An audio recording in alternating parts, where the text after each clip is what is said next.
श्री सच्चिदानंद सद्गुरु साईनाथ महाराज की जय।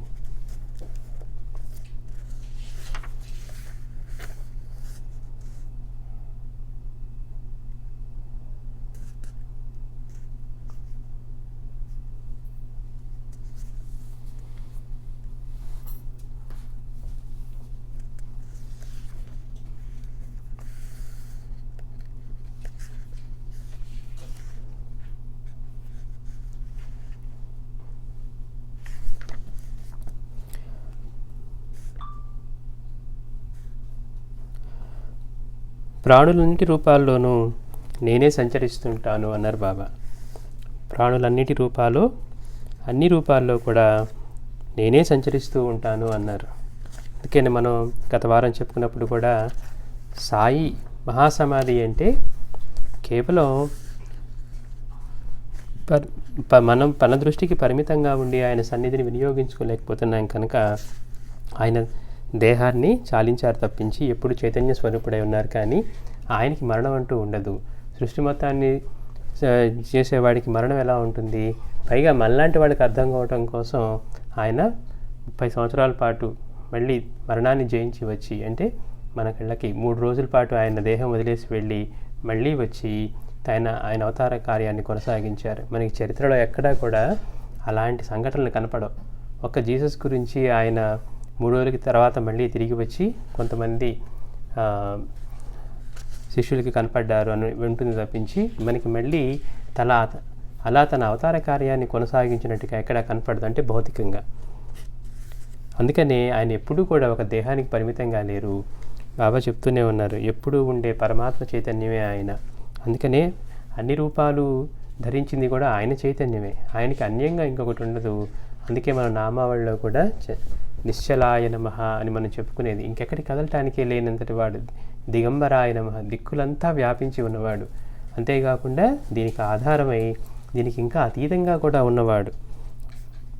అట్లా ప్రాణులన్నింటి రూపాల్లో కూడా నేనే సంచరిస్తూ ఉంటాను.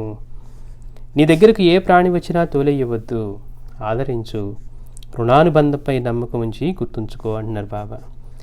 మనం ఎందుకు గుర్తు చేసుకుంటున్నామంటే మనం సంఘజీవనం, మనం అంతా ఈ జనాల మధ్యలోనే ఉండేవాళ్ళం కనుక మనం చేసే పొరపాట్లు, మనం చేసే తప్పులన్నీ కూడా దీనివల్లే కలుగుతూ ఉంటాయి. అంటే మనం ఒకళ్ళ నుంచి ఒకళ్ళు వేరు అనే అనుభవంతో జీవిస్తూ ఉన్నాం కాబట్టి మనకి ఒకళ్ళ మీద ప్రేమ, ఒకళ్ళ మీద ద్వేషం, ఒకళ్ళ మీద కోపం, ఒకళ్ళ మీద రాగం, ఒకళ్ళ మీద అసూయ, ఇలా ఎన్నో రకాల ఈ బలహీనతలన్నీ కూడా మనకి వాళ్ళందరి మీద మనం చూపిస్తూ ఉంటాం. ఎందుకని?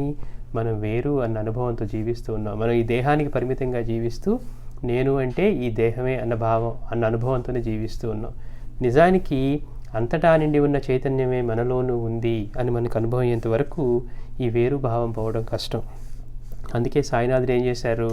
అందరూ ఇంతకుముందు వచ్చిన వాళ్ళందరూ ఎంతగా చెప్పినా మారట్లేదని ఆయన మాటలతో చెప్పటం కాకుండా అనుభవం అనే భాషతో మాట్లాడి అందరికీ కూడా అంతటా తానే నిండి ఉన్నానని చెప్పి ఒకే పరమాత్మ చైతన్యం అన్ని రూపాల్లో ఉందని అనుభవిస్తూ ఎవరి దేన్ని ఆదరించినా ఆయనకే చెందుతుందని, ఏ దేవతను పూజించినా ఆయనకే చెందుతుందని, అలానే ఎవరిని నిందించినా దూషించినా కూడా అది ఆయనకే చెందుతుందని అనుభవం ఇవ్వటం ద్వారా మనలో నేను వేరు అనే భావం నుంచి అంతటా సాయినాథుడే, ఆయన చైతన్యమే నిండి ఉంది అనే భావం మనలో స్థిరమయ్యేంతగా ఆయన అనుభవాలు ఇచ్చి ఉన్నారనమాట. అందుకని బాబా చెప్తున్నారు, మనకి ఏర్పడే ఈ స్నేహాలు కానివ్వండి, లేకపోతే ఇవన్నీ మన కుటుంబ సభ్యులు కానివ్వండి, ఏదైనా సరే అన్నీ కూడా మనతో ఉన్న రుణానుబంధాలను అనుసరించే మన ఈ పరిచయాలు, మన కుటుంబ బాంధవ్యం ఇవన్నీ ఏర్పడతాయి. కుటుంబంలోనే ఉండి కొట్టుకునే వాళ్ళు ఉన్నారు, అన్నదమ్ములకు పడని వాళ్ళు ఉన్నారు, అక్కచెల్లెళ్ళకి పడని వాళ్ళు ఉన్నారు, లేకపోతే తల్లిదండ్రులతో పడని వాళ్ళు ఉన్నారు. మరి కుటుంబంలో వాళ్ళే కదా, వాళ్ళకి ఎందుకు అలా ఉన్నాయి అంటే గతంలో వాళ్ళకున్న రుణానుబంధాల వల్ల వాళ్ళందరూ మళ్ళీ ఆ రుణానుబంధాలు తీర్చుకోవడం కోసమే వస్తారు. బాబా హెచ్చరిస్తూ ఉన్నారు, ఏమని? నీ దగ్గరకు ఏ ప్రాణి వచ్చినా తోలేయవద్దు, ఆదరించు, రుణానుబంధంపై నమ్మకం ఉంచి గుర్తుంచుకో. రుణానుబంధం లేకుంటే మన ఇంట్లోకి మన దగ్గరికి ఏది రాదు అన్నారు. అంటే మనకి ఏర్పడే పరిచయాలు, మన ఇంట్లో పెరిగే కుక్క పిల్ల అయినా సరే అది కూడా రుణానుబంధం ఉంటేనే మన దగ్గరికి వస్తుంది, లేకపోతే వేరే వాళ్ళ ఇంట్లో పెరుగుతుంది.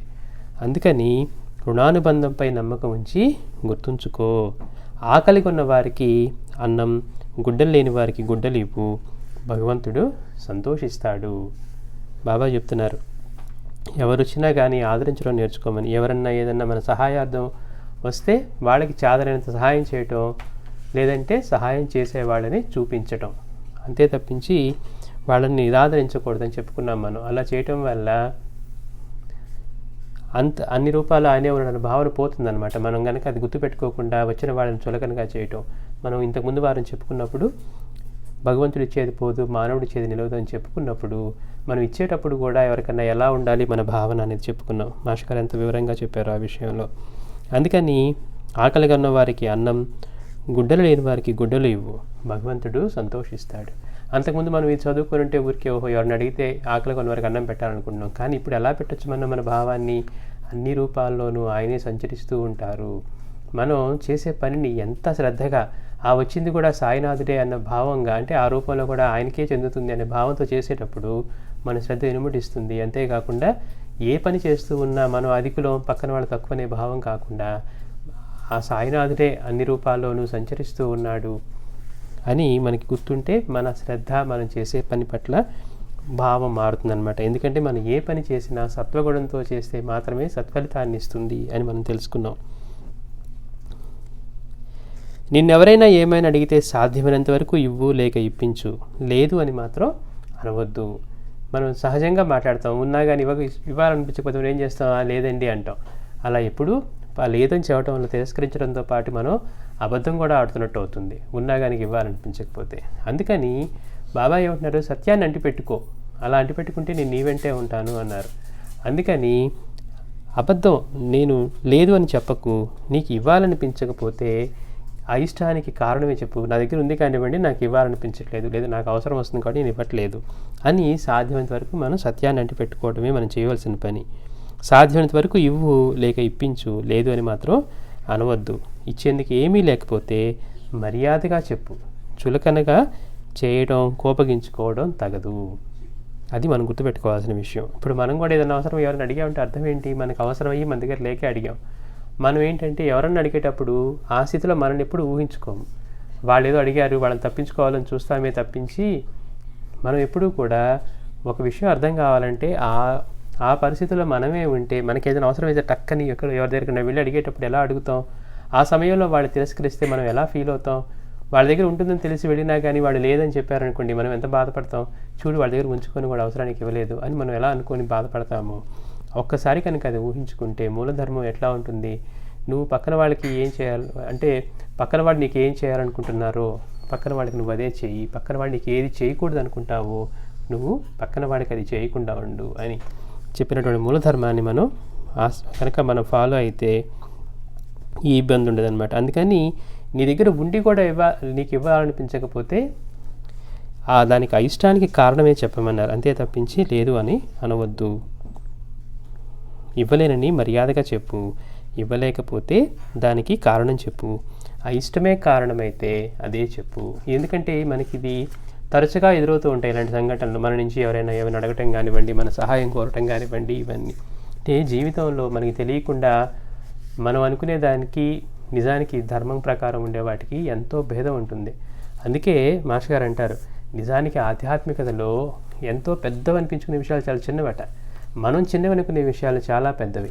ఇప్పుడు ఈ విషయంలో కనుక మనకి ఇంతటి వివరణ మనకి మాస్టర్ గారు ఇవ్వకపోతే బాబా మాటలకి మనకి ఎప్పటికీ కూడా అర్థం కాదు. మనం ఏమనుకుంటాం, మనం చేసే పూజలతోటే మనం అన్నీ కూడా మంచిగా చేస్తూ ఉన్నాం అనుకుంటాం. కానీ మన ప్రవర్తనాపరంగా మిగిలిన వాటితోటి మనం ఎలా చేస్తూ ఉన్నాం అంటే, మనం చేసేటప్పుడు చులకనగా చేస్తూ ఉన్నామా, ఉన్నా కానీ తిరస్కరిస్తూ ఉన్నామా, అన్ని రూపాల్లో ఆయనే సంచరిస్తూ ఉంటానని చెప్పిన వాటిని గుర్తుపెట్టుకోగలుగుతున్నామా అనే విషయాలు మనకి ఎప్పుడు కూడా గుర్తుండవు. అందుకని పదే పదే మనం గుర్తు చేసుకుంటూ ఉండాలి.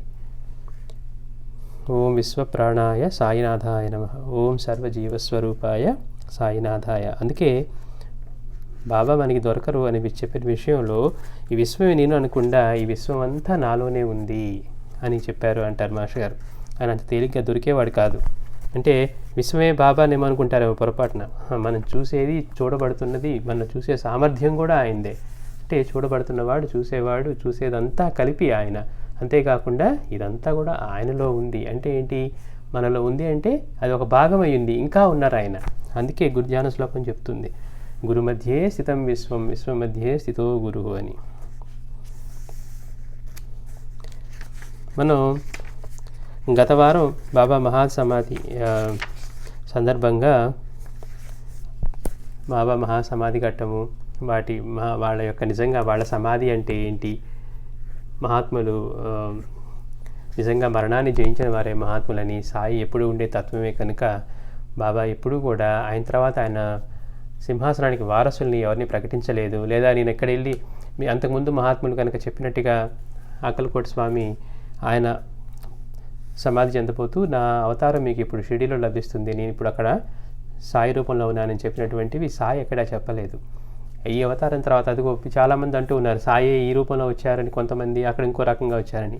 కానీ సాయి ఏ రోజు అది చెప్పలేదనే విషయాన్ని గుర్తుపెట్టుకొని మాస్టర్ గారు అంటారు, ఆయన ఎప్పుడు అక్కడ చైతన్య స్వరూపుడుగా ఉంటున్నానని చెప్పడం కోసమే మనకి నా సమాధి నుంచే సర్వకార్యాలు నెరవేరుస్తాను, నన్ను ఆశ్రయించిన వాడితో నా సమాధి మాట్లాడుతుంది, నా మట్టి పలుకుతుంది, నా నామం సమాధానం ఇస్తుంది, అవసరమైతే సమాధిలో నుంచి నేను కర్రతో కొడతాను అన్నారట.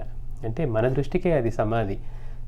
భౌతికంగా లభించిన గురువుని ఎలా సద్వినియోగం చేసుకోవాలో తెలియకుండా మన పరిణితి లేకపోవడం వల్ల సాయి సన్నిధిని ఎంతగా మిగిలిన ఆ రోజున్న భక్తులు, లేకపోతే భక్తులు అనుకుని ఆయన దగ్గరికి వచ్చిన వాళ్ళు, ఆయన దగ్గరకు వచ్చే దక్షిణల కోసం, డబ్బు కోసం, తర్వాత నైవేద్యాల కోసం, మిఠాయిల కోసం, తర్వాత బాబా దగ్గర నుంచి డబ్బు తీసుకోవడం కోసం ఎన్ని రకాలుగా చేశారో చూస్తే అంతటి మహాత్ముడు లభించినా కొని సద్వినియోగం చేసుకోలేకపోతాం. అందుకని ఆయన ఆ సన్నిధిని చైతన్యవంతం చేయడం కోసం, అంటే ఈ మిస్యూజ్ చేసుకుంటున్న వాళ్ళ నుంచి నిజంగా రక్షించడం కోసం ఆయన సమాధి చెందారని మనం చెప్పుకోవచ్చు. అంటే ఆయన దేహాన్ని అలా చాలించారు. కానీ మళ్ళీ చెప్పుకున్నట్టుగా ఎప్పుడూ ఉండే తత్వమే సాయి. దీనికి ముందు వారం మనం షిరిడీలోని ఉత్సవాలు చెప్పుకుంటూ అద్భుతమైనటువంటి చావడి ఉత్సవాన్ని చెప్పుకున్నాం. మళ్ళీ గుర్తు చేసుకుంటూ ఉన్నాం. అది ఆ రోజున చూసిన వాళ్ళు ఎంతటి ధన్యులో, ఎంతటి అదృష్టవంతులో.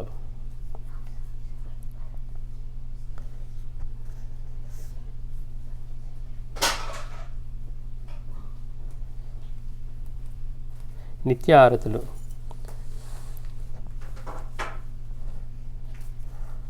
ప్రతిరోజు ఉదయం 5 గంటల ప్రాంతంలో భక్తులందరూ ఛత్రచామరాలు, దండాలు తీసుకొని హారతికి మసీదు చేరేవారు.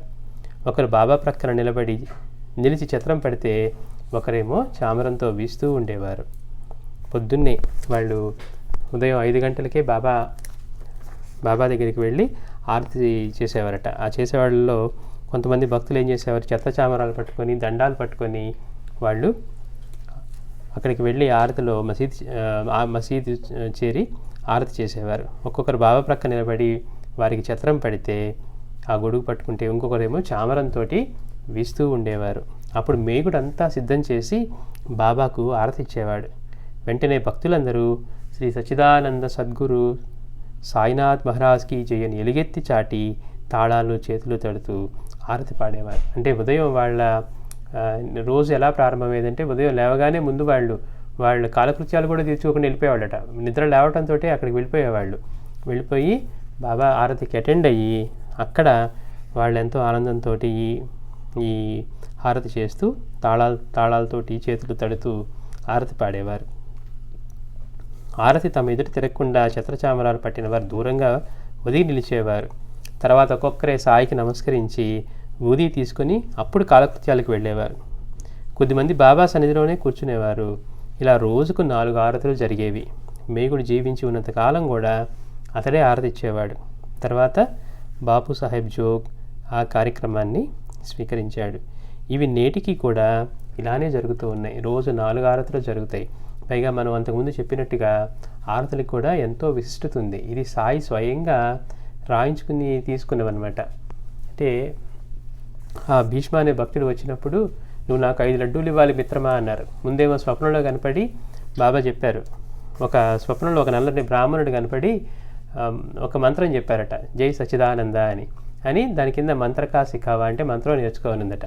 అనగానే తనకి నిద్రలో కనపడిన ఆ స్వప్నం, అంటే తనకి స్వప్నం గురించి బయట వాళ్ళని వెళ్ళి నాకు ఇలా స్వప్నం వచ్చింది ఏమై ఉంటుంది అని కనుక్కుంటే ఆయనకి అది దాన్ని నేర్చుకో అని చెప్తున్నారు. జై సచ్చిదానంద అనేది ఒక సద్గురు నామము అని చెప్పిన తర్వాత కొంతకాలానికి ఆయన షిరిడి వెళ్ళినప్పుడు బాబాకు నమస్కారం చేసుకుంటూ ఉంటే బాబా జై సచ్చిదానంద అన్నారట. అనగానే ఇతను ఆశ్చర్యపోయాడు. అంటే స్వప్నంలో కనపడిన దాన్ని మళ్ళీ ఇన్నాళ్ళకి బాబా స్వయంగా చెప్తూ ఉన్నారు. ఒకసారిగా ఆశ్చర్యపోయాడు. కానీ అయ్యో నాకు స్వప్నంలో కనపడింది నల్లని బ్రాహ్మణుడు, ఆయన ఇవి నామాలు పెట్టుకొని ఉన్నారు, సాయి పకీర్లా ఉన్నారు అనుకొని మనసులో అనుకున్నాడట. అనుకోగానే అంతా రామమయమే మిత్రమా, అన్ని చోట్ల మేమే సంచరిస్తూ ఉంటాము అని చెప్పి ఆయనకి తెలియజేశారనమాట. అని అప్పుడు అతనికి సమాధాన పడ్డాడు. పడిన తర్వాత బాబా అన్నారు, నువ్వు నాకు 5 లడ్డూలు ఇవ్వాలి అన్నారు. అన్న తర్వాత ఆయన రోజు ఇంటికి వెళ్ళినప్పుడు రాత్రి ఆయనకి ఒక్కసారిగా ఆ కవిత్వం లోపల నుంచి పొంగిపోయి వచ్చేదట. అప్పుడు కరెక్ట్గా 5 పాటలు రాసి, ముందు 3 ఈ పాటలు కొన్ని రాసి తర్వాత తీసుకువెళ్ళి బాబా చదివినిపించిన తర్వాత మిగిలిన మళ్ళీ బాబా యొక్క అనుగ్రహంతో అవి ఆరతులు రాసిన పాటల్ని ఆరతులుగా పాడుకుంటూ ఉన్నారు. తర్వాత వీటికే దాసగను వీళ్ళంతా కూడా ఇంకొన్ని పాటలు జోడించి మనకి 4 ఆరతుల్ని కూర్చారనమాట. అంటే స్వయంగా సాయి తన శక్తిని ప్రసాదించి రాయించి దక్షిణగా తీసుకున్నామన్నమాట. అందుకని ఈ హారతులు చేసుకోవటం మనకి ఎంతో మేలైనవి. ఎందుకంటే మనకి పూజా విధానంలో కూడా కనీసం ఈ 4 సంధ్యల్లో లేకపోతే 5 సంధ్యల్లో చూడండి, ఇస్లాం సాంప్రదాయంలో 5 సార్లు పూజ చేస్తారు. మనకు కూడా ఉదయము, మధ్యాహ్నము, సాయంత్రము ఇట్లా మనకి కనీసం ఈ 3 సంధ్యల్లో డెఫినెట్గా చేస్తారనమాట. అందుకని అలా చూసుకుంటే కూర్చున్న విధానం కూడా ఉదయం 5 గంటలకి, మళ్ళీ మధ్యాహ్నం 12, సాయంత్రం సంధ్య, మళ్ళీ రాత్రి ఇట్లా ఆరతుల్ని కూర్చారనమాట. ఈ సమయంలో అందరూ ఒకే భావంతో ఒకే స్వరంతో ఇలా హారతి చేసుకోవటం దేశంలో ఎక్కడెక్కడి నుంచి చేసుకుంటూ ఉన్నా కానీ అందరూ అదే సమయంలో ఒకే సంకల్పంతో ఆయన ఆరతులు చేసుకొని ప్రార్థించినాను. ఆయన అనుగ్రహానికి మనం పాత్రలను చేస్తుందన్నమాట. అందుకని మాస్టర్ గారు అంటారు ఎప్పుడు కూడా మనం అలా, అందుకనే మళ్ళీ కొంతమంది తెలుగులో ట్రాన్స్లేట్ చేసి లేకపోతే వాళ్ళ భాషలో ట్రాన్స్లేట్ చేసి పాడుకుంటారు. కానీ దానికంటే కూడా వాటిని ఎలా బాబా కూర్చారో అంటే వాని చేత చేయించారో వాటిని ఒకే దాంతో పాడుకుంటే మనకి ఎంతో ఫలితాన్ని ఇస్తుంది అంటారు. అందుకని శ్రద్ధగా మనం చేసుకుంటే ఉదయం హారతి ఎంతో అద్భుతంగా ఉంటుంది. ఎందుకంటే మన మనసు ప్రశాంతంగా ఉంటుంది ఆ సమయంలో. పొద్దున్నే కనుక లేచి మనం 5 గంటలకు హారతి చేసుకుంటే రోజుని దాంతో ప్రారంభిస్తే ఆయన స్మరణతోటి కనుక మొదలు చేసుకోగలిగితే ఎంతో బాగుంటుంది. అందుకని హారతులు అంటే చిన్న చూపు లేకుండా మనకి ఒక దివ్యమైన అవకాశం ఆ సమయంలో 15-20 నిమిషాల సేపు కరెక్ట్గా చేయాల్సినటువంటి సంధ్యల్లో మనకి మధ్యాహ్నం, తర్వాత సాయంత్రము, రాత్రి, ఉదయం ఈ సంధ్యల్లో ఆరతులు చేసుకోవడం మనకి ఎంతో ఉపయోగకరంగా ఉంటుంది. పైగా అది బాబా స్వయంగా ఆయన శక్తిని ప్రసాదించి ఆయన చేత రాయించి దక్షిణగా తీసుకున్నవి. ఆ విషయాన్ని గుర్తుపెట్టుకుంటే ఇంకా మనకి వాటి పట్ల శ్రద్ధ పెరుగుతుంది. అందుకని ఇట్లా నిత్య ఆరతులు బాబా సన్నిధిలో అలా జరిగేవట. మేగుడు జీవించి ఉన్నంతకాలం కూడా ఆయనే ఇచ్చేవాడు. చూడండి మేగుడు ఎంత గొప్పవాడో. ముందు వచ్చాడు, బాబాని చూసి ముస్లిం అనుకున్నాడు. ఆయన మళ్ళీ వెళ్ళిపోయిన తర్వాత మళ్ళీ ఎంతో శివభక్తుడు. కానీ బాబా అతని శంకర్ని పోగొట్టారు కనుక మళ్ళీ వచ్చి ఎంతో ఇదిగా బాబాని సేవించారు. మనం చదువుకున్నాం.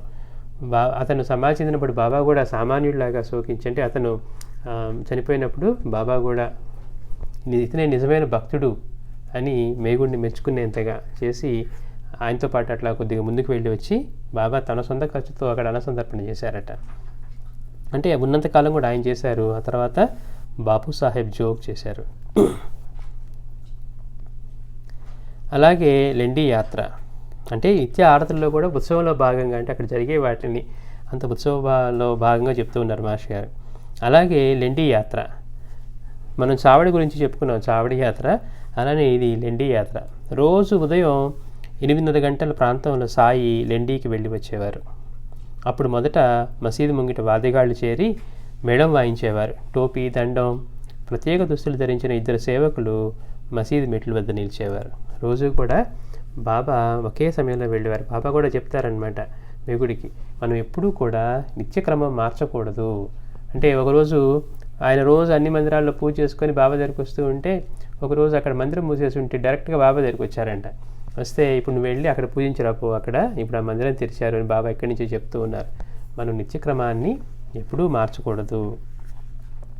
నిజానికైతే మనం పారాయణ కానివ్వండి, పూజ కానివ్వండి, ఇవన్నీ కూడా ఒక సమయాన్ని నిర్దేశించి చేసుకోవటం ఎంతో మేలు చేస్తుంది అంటారు మాస్టర్ గారు. ఇప్పుడు మనకు వీలున్నప్పుడు చేద్దామని అనుకున్నాం అనుకోండి, మన మనసు లగ్నం అవ్వదు. అదే రోజు మనం ఒక టైం పెట్టుకున్నాం అనుకోండి, మనసు ప్రిపేర్ అవుతూ ఉంటుంది. రోజు మనకి ఏదైనా ఒక పని సాయంత్రం 6 గంటలకు చేయాలని పెట్టుకున్నాం అనుకోండి, 5:30 నుంచి దానికి మనసు సిద్ధం అవుతుంది. అయ్యో మనం ఈ పని చేయాలి, ఇప్పుడు వీళ్ళు వస్తే ఎట్లా, లేకపోతే అది వస్తే ఎట్లా అని మనం ఇబ్బంది పడుతూ ఉంటాం. అంటే మనసు దానికి సిద్ధం అవుతుంది. 6ంటికి మనకి ఇంపార్టెంట్ పని అనుకోండి, ఆ సమయంలో తెలియకుండానే మనసు దానికి సిద్ధపడుతూ ఉంటుంది. అందుకని అలాంటి శ్రద్ధను కాపాడటం కోసమే బాబా దునిలో చేయి పెట్టి బిడ్డను కాపాడినప్పుడు, అంటే ఎక్కడో కొలిమిలో పడిపోతున్న బిడ్డని బాబా ఇక్కడ మసీదులో కూర్చొని ఆ దునిలో చేయి పెట్టి కాల్చుకొని అక్కడ బిడ్డని యొక్క కర్మని తను తీసుకున్నప్పుడు వీళ్ళందరూ ఆశ్చర్యపోయారు. అరే ఎప్పుడు బాబా వంట చేసినా కానీ, పెద్ద పెద్ద పాత్రల్లో గుండెల్లో చేయి పెట్టి తిప్పుతున్నా కానీ కాలని చేయి ఈరోజు ఎందుకు కాలింది? ఆయన సహజ స్థితి ఏంటి? ఆయన సహజ స్థితి ఆయన్ని ఏమీ చేయలేవు. ఈ నిప్పు ఇవన్నీ కూడా కింద ఊరికే భూమి మీద కొట్టి జస్ట్ అలా నిప్పుని నీరుని ఒకే చోటు నుంచి తీయగలిగిన వాడిని, అంటే పంచభూతాల స్వరూపము తానే అయిన వాడు, పంచభూతాలు తానే అయిన వాడు, పంచభూతాలకు ఆధారమైన వాడిని అవేం చేస్తాయి? కాబట్టి ఆయన గుండెగల్లో, పెద్ద పెద్ద గుండెగల్లో అంతంత వంటలు చేస్తూ అందులోంచి పొగలు వస్తూ ఉంటే కూడా బాబా ఆ కఫ్ని చేయి పైకి మడుచుకొని అందులో చేయి పెట్టి తిప్పేవారట. మనమైతే పెద్ద పెద్ద గట్టలు పెట్టి తిప్పేవాళ్ళం. అది ఆయన సహజ స్థితి. భక్తులు ఆశ్చర్యపోయారు. బాబా రోజు ఇంత వేడివేడి వస్తువుల్లో చేయబెట్టినా కానీ కాలంది, ఈరోజు ఆయన ఊరికే దునిలో చేయబెట్టి తీశారంటే బాబా, వీళ్ళు అనుకున్నారు బాబా ఏదో పరధ్యానంలో ఉండి చేయబెట్టారేమో అనుకున్నారు. కానీ ఎక్కడో తన భక్తురాలి యొక్క బిడ్డను కాపాడటం కోసం ఇక్కడ చేయబెట్టి అక్కడ బిడ్డను రక్షించారు. అట్లా ఆ చెయ్యి కాలేసరికి ఆయనకి రోజు ఒక భక్తుడు వచ్చి రోజు ఆయనకి నెయ్యి రాసి మర్దం చేసి కట్టుకట్టేవారట. బాగోజీ ఎవరో కూడా కాదు, బాబా తను కుష్టు వ్యాధితో ఉన్నప్పుడు బాబా మొదట్లో ఆయనకి ఎంతో సేవ, అంటే వైద్యమే కాకుండా సేవ కూడా చేసేవారట బాబా. అతను ఎంత అదృష్టవంతుడు చూడండి, ఎంత ధన్యుడో. బాబా ఆయనకి సేవలు చేసి, అంటే గ్రామం అంతా వెలివేసి పట్టించుకోకపోయినా కానీ బాబా అతనికి పరిచర్యలు చేసి అతన్ని ఆ కుష్టు వ్యాధి నుంచి కాపాడారు. ఆ కృతజ్ఞతతోటి తన జీవితం అంతా సాయి సేవకి అంకితం చేసుకుని అతను మసీదులోనే ఉండిపోయాడు. అందుకని బాబాకి చేయి కాలిందని చెప్పి తను ఏం చేసేవాడు, రోజు ఆ నెయ్యితోటి చేయి అంతా ఆ కాలిన చోట చిన్నగా మసాజ్ లాగా చేసి ఆయన రోజు గొట్టగట్టేవాడట. అది ఎప్పుడు ఉదయం 7 గంటలకు ఏదో ఒక సమయం. అలా కొన్నాళ్ళ తర్వాత బాబాకి అది పూర్తిగా తగ్గిపోయింది కదా, ఇంక వెళ్ళే అవసరం లేదేమో అనుకొని ఇతను వెళ్ళటం మానేస్తే బాబా మాత్రం ఆ 7 గంటలకు అక్కడే కూర్చొని అతని కోసం ఎదురు చూస్తూ ఉండేవాడట. అంటే ఎందుకు బాబాకు అవసరమా? పోనీ ఆయన అడిగారా నా చేతికి ఇలా అయింది కట్టమని? ఖండయోగం చేసే సాయికి, అంటే శరీరంలో ముక్కలుగా వేసి పక్కనేసి మళ్ళీ యథాస్థితికి వచ్చే సాయికి, ఎవరైతే లోపల పేగులు సైతం తీసి నీడలో కడిగి చెట్టు మీద ఆరబెట్టి మళ్ళీ మింగే సాయికి, అలాంటి వాళ్ళకి కాలటం వల్ల ఏమి జరుగుతుంది? పైగా అది సహజంగా ఆయన కర్మను, అంటే బిడ్డ అనుభవించవలసినటువంటి కర్మని ఆయన తీసుకున్నారు. అందుకే మాస్టర్ గారు అంటారు, తల్లిదండ్రులు చేసే భక్తి వాళ్ళ పిల్లల్ని కూడా కాపాడుతుంది అని. అంటే తల్లి బాబా భక్తురాలు, ఆ చిన్న బిడ్డ కొలిమిలో పడిపోతూ ఉంటే బాబా రక్షిస్తూ ఉన్నారు. ఎంత అప్రమత్తంగా ఉన్నారో చూడండి. మళ్ళీ మనం చెప్పుకుంటాం, బాబా తన భక్తుల శ్రేయస్సు పట్ల కానివ్వండి, వాళ్ళ కష్టాల పట్ల ఎంత అప్రమత్తంగా ఉంటారంటే, ఒడిలో ఉన్న బిడ్డను తల్లి మర్చిపోయింది కానీ మసీదులో కూర్చొని ఇంతమందితో మాట్లాడుతూ కూడా సాయి మాత్రం తన భక్తుల పట్ల అంత అప్రమత్తంతో కొలిమిలో పడబోతున్న బిడ్డని ఇక్కడి నుంచి కాపాడుతూ ఉన్నారు. అప్పుడు అయ్యో ఇదేంటి, బాబా చేయి తగ్గిపోయినా కానీ ఆయన అక్కడే కూర్చొని ఏ పని చేయకుండా చూస్తూ ఉన్నారు ఇతని కోసం అని అతనికి అర్థమైంది. అంటే సాయి అతని శ్రద్ధను కాపాడి రోజు ఆ సేవను చేసుకునే భాగ్యాన్ని ప్రసాదించారు. అంటే ఆ సమయం అవగానే కూర్చునేవారట అక్కడ. అలాగా మనం కూడా ఒక సమయాన్ని కనుక మనం కేటాయించగలిగితే ఆ శ్రద్ధని, అలాగే మన మనస్సు కూడా దానికి సంసిద్ధమవుతుంది. రోజు ఉదయం 6ంటికి పారాయణ చేయాలని పెట్టుకున్నాం అనుకోండి, 6ంటికి మనసు సిద్ధమైపోతుంది. ఇవాళ కుదరలేదు రండి సాయంత్రం చేద్దాం, సాయంత్రం మళ్ళీ ఏమవుతుంది, అయ్యో ఇప్పుడు ఇంకా వంట కాలేదు, పని ఇవ్వలేదు, ఇంకొంచెంసేపు చేద్దాం అనుకుంటుంది. అంటే మనసు సంసిద్ధం అవ్వదు, ఏదో ఒక కారణాన్ని వెతుక్కుంటుంది అనమాట. ఈ సమయం ఆయనకి ఇచ్చేసాం, ఇది ఆయనది అని కనుక చేసుకోగలిగితే ఈ సమయం మనం బాబాకి ఇచ్చేసాం, ఇది బాబా సమయం. అంటే ఇచ్చింది మొత్తం ఆయనే మనకి. ఈ శ్వాస తీసుకోగలుగుతున్నాం అంటే ఆయన వల్ల. కానీ ఇందులో కొంత సమయం అయినా నిర్దిష్టంగా, అంటే సేవ కూడా మనకి వీలైనప్పుడు చేయటం కాకుండా ఈ దేహమే ఆయన సేవ కోసం ఉండదని చేసిందే సేవ అని తద్విధి ప్రణిపాత అయిన శ్లోకంలో బాబా వివరణ ఇచ్చేటప్పుడు చెప్పారు. మేము చేసేదే కదా సేవ అంటే కాదన్నారు. సేవ అంటే ఎలా చేయాలట, ఈ దేహం ఉన్నదే ఆయన సేవ కొరకు, కానీ సమర్పణ భావంతో చేసింది మాత్రమే సేవ అన్నారు తప్పించి ఊరికే నాకు ఇష్టమైనప్పుడు నేను చేస్తానండి, నేను ఖాళీగా ఉండేప్పుడు చేస్తున్నాను, ఇవన్నీ కూడా మనకి తెలియని విషయాలు.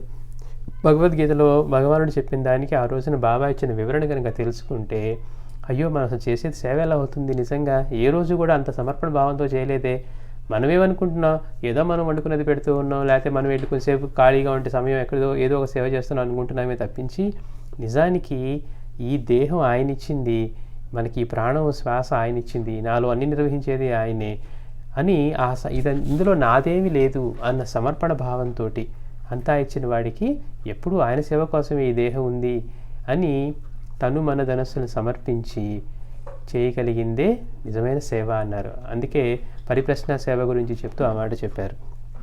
అట్లా సేవ చేయటం, సమయం ఆయనకి ఇది ఆయనకి ఇచ్చిన సమయం అని కనుక మనం కూడా అలా చేయగలిగితే దానికి మనకి ఎంతో తేడా కనపడుతుంది. రోజు ఒకే సమయానికి పారాయణ చేసుకోగలగటం మనసు సిద్ధమయ్యి మనసు లీనమవుతుంది.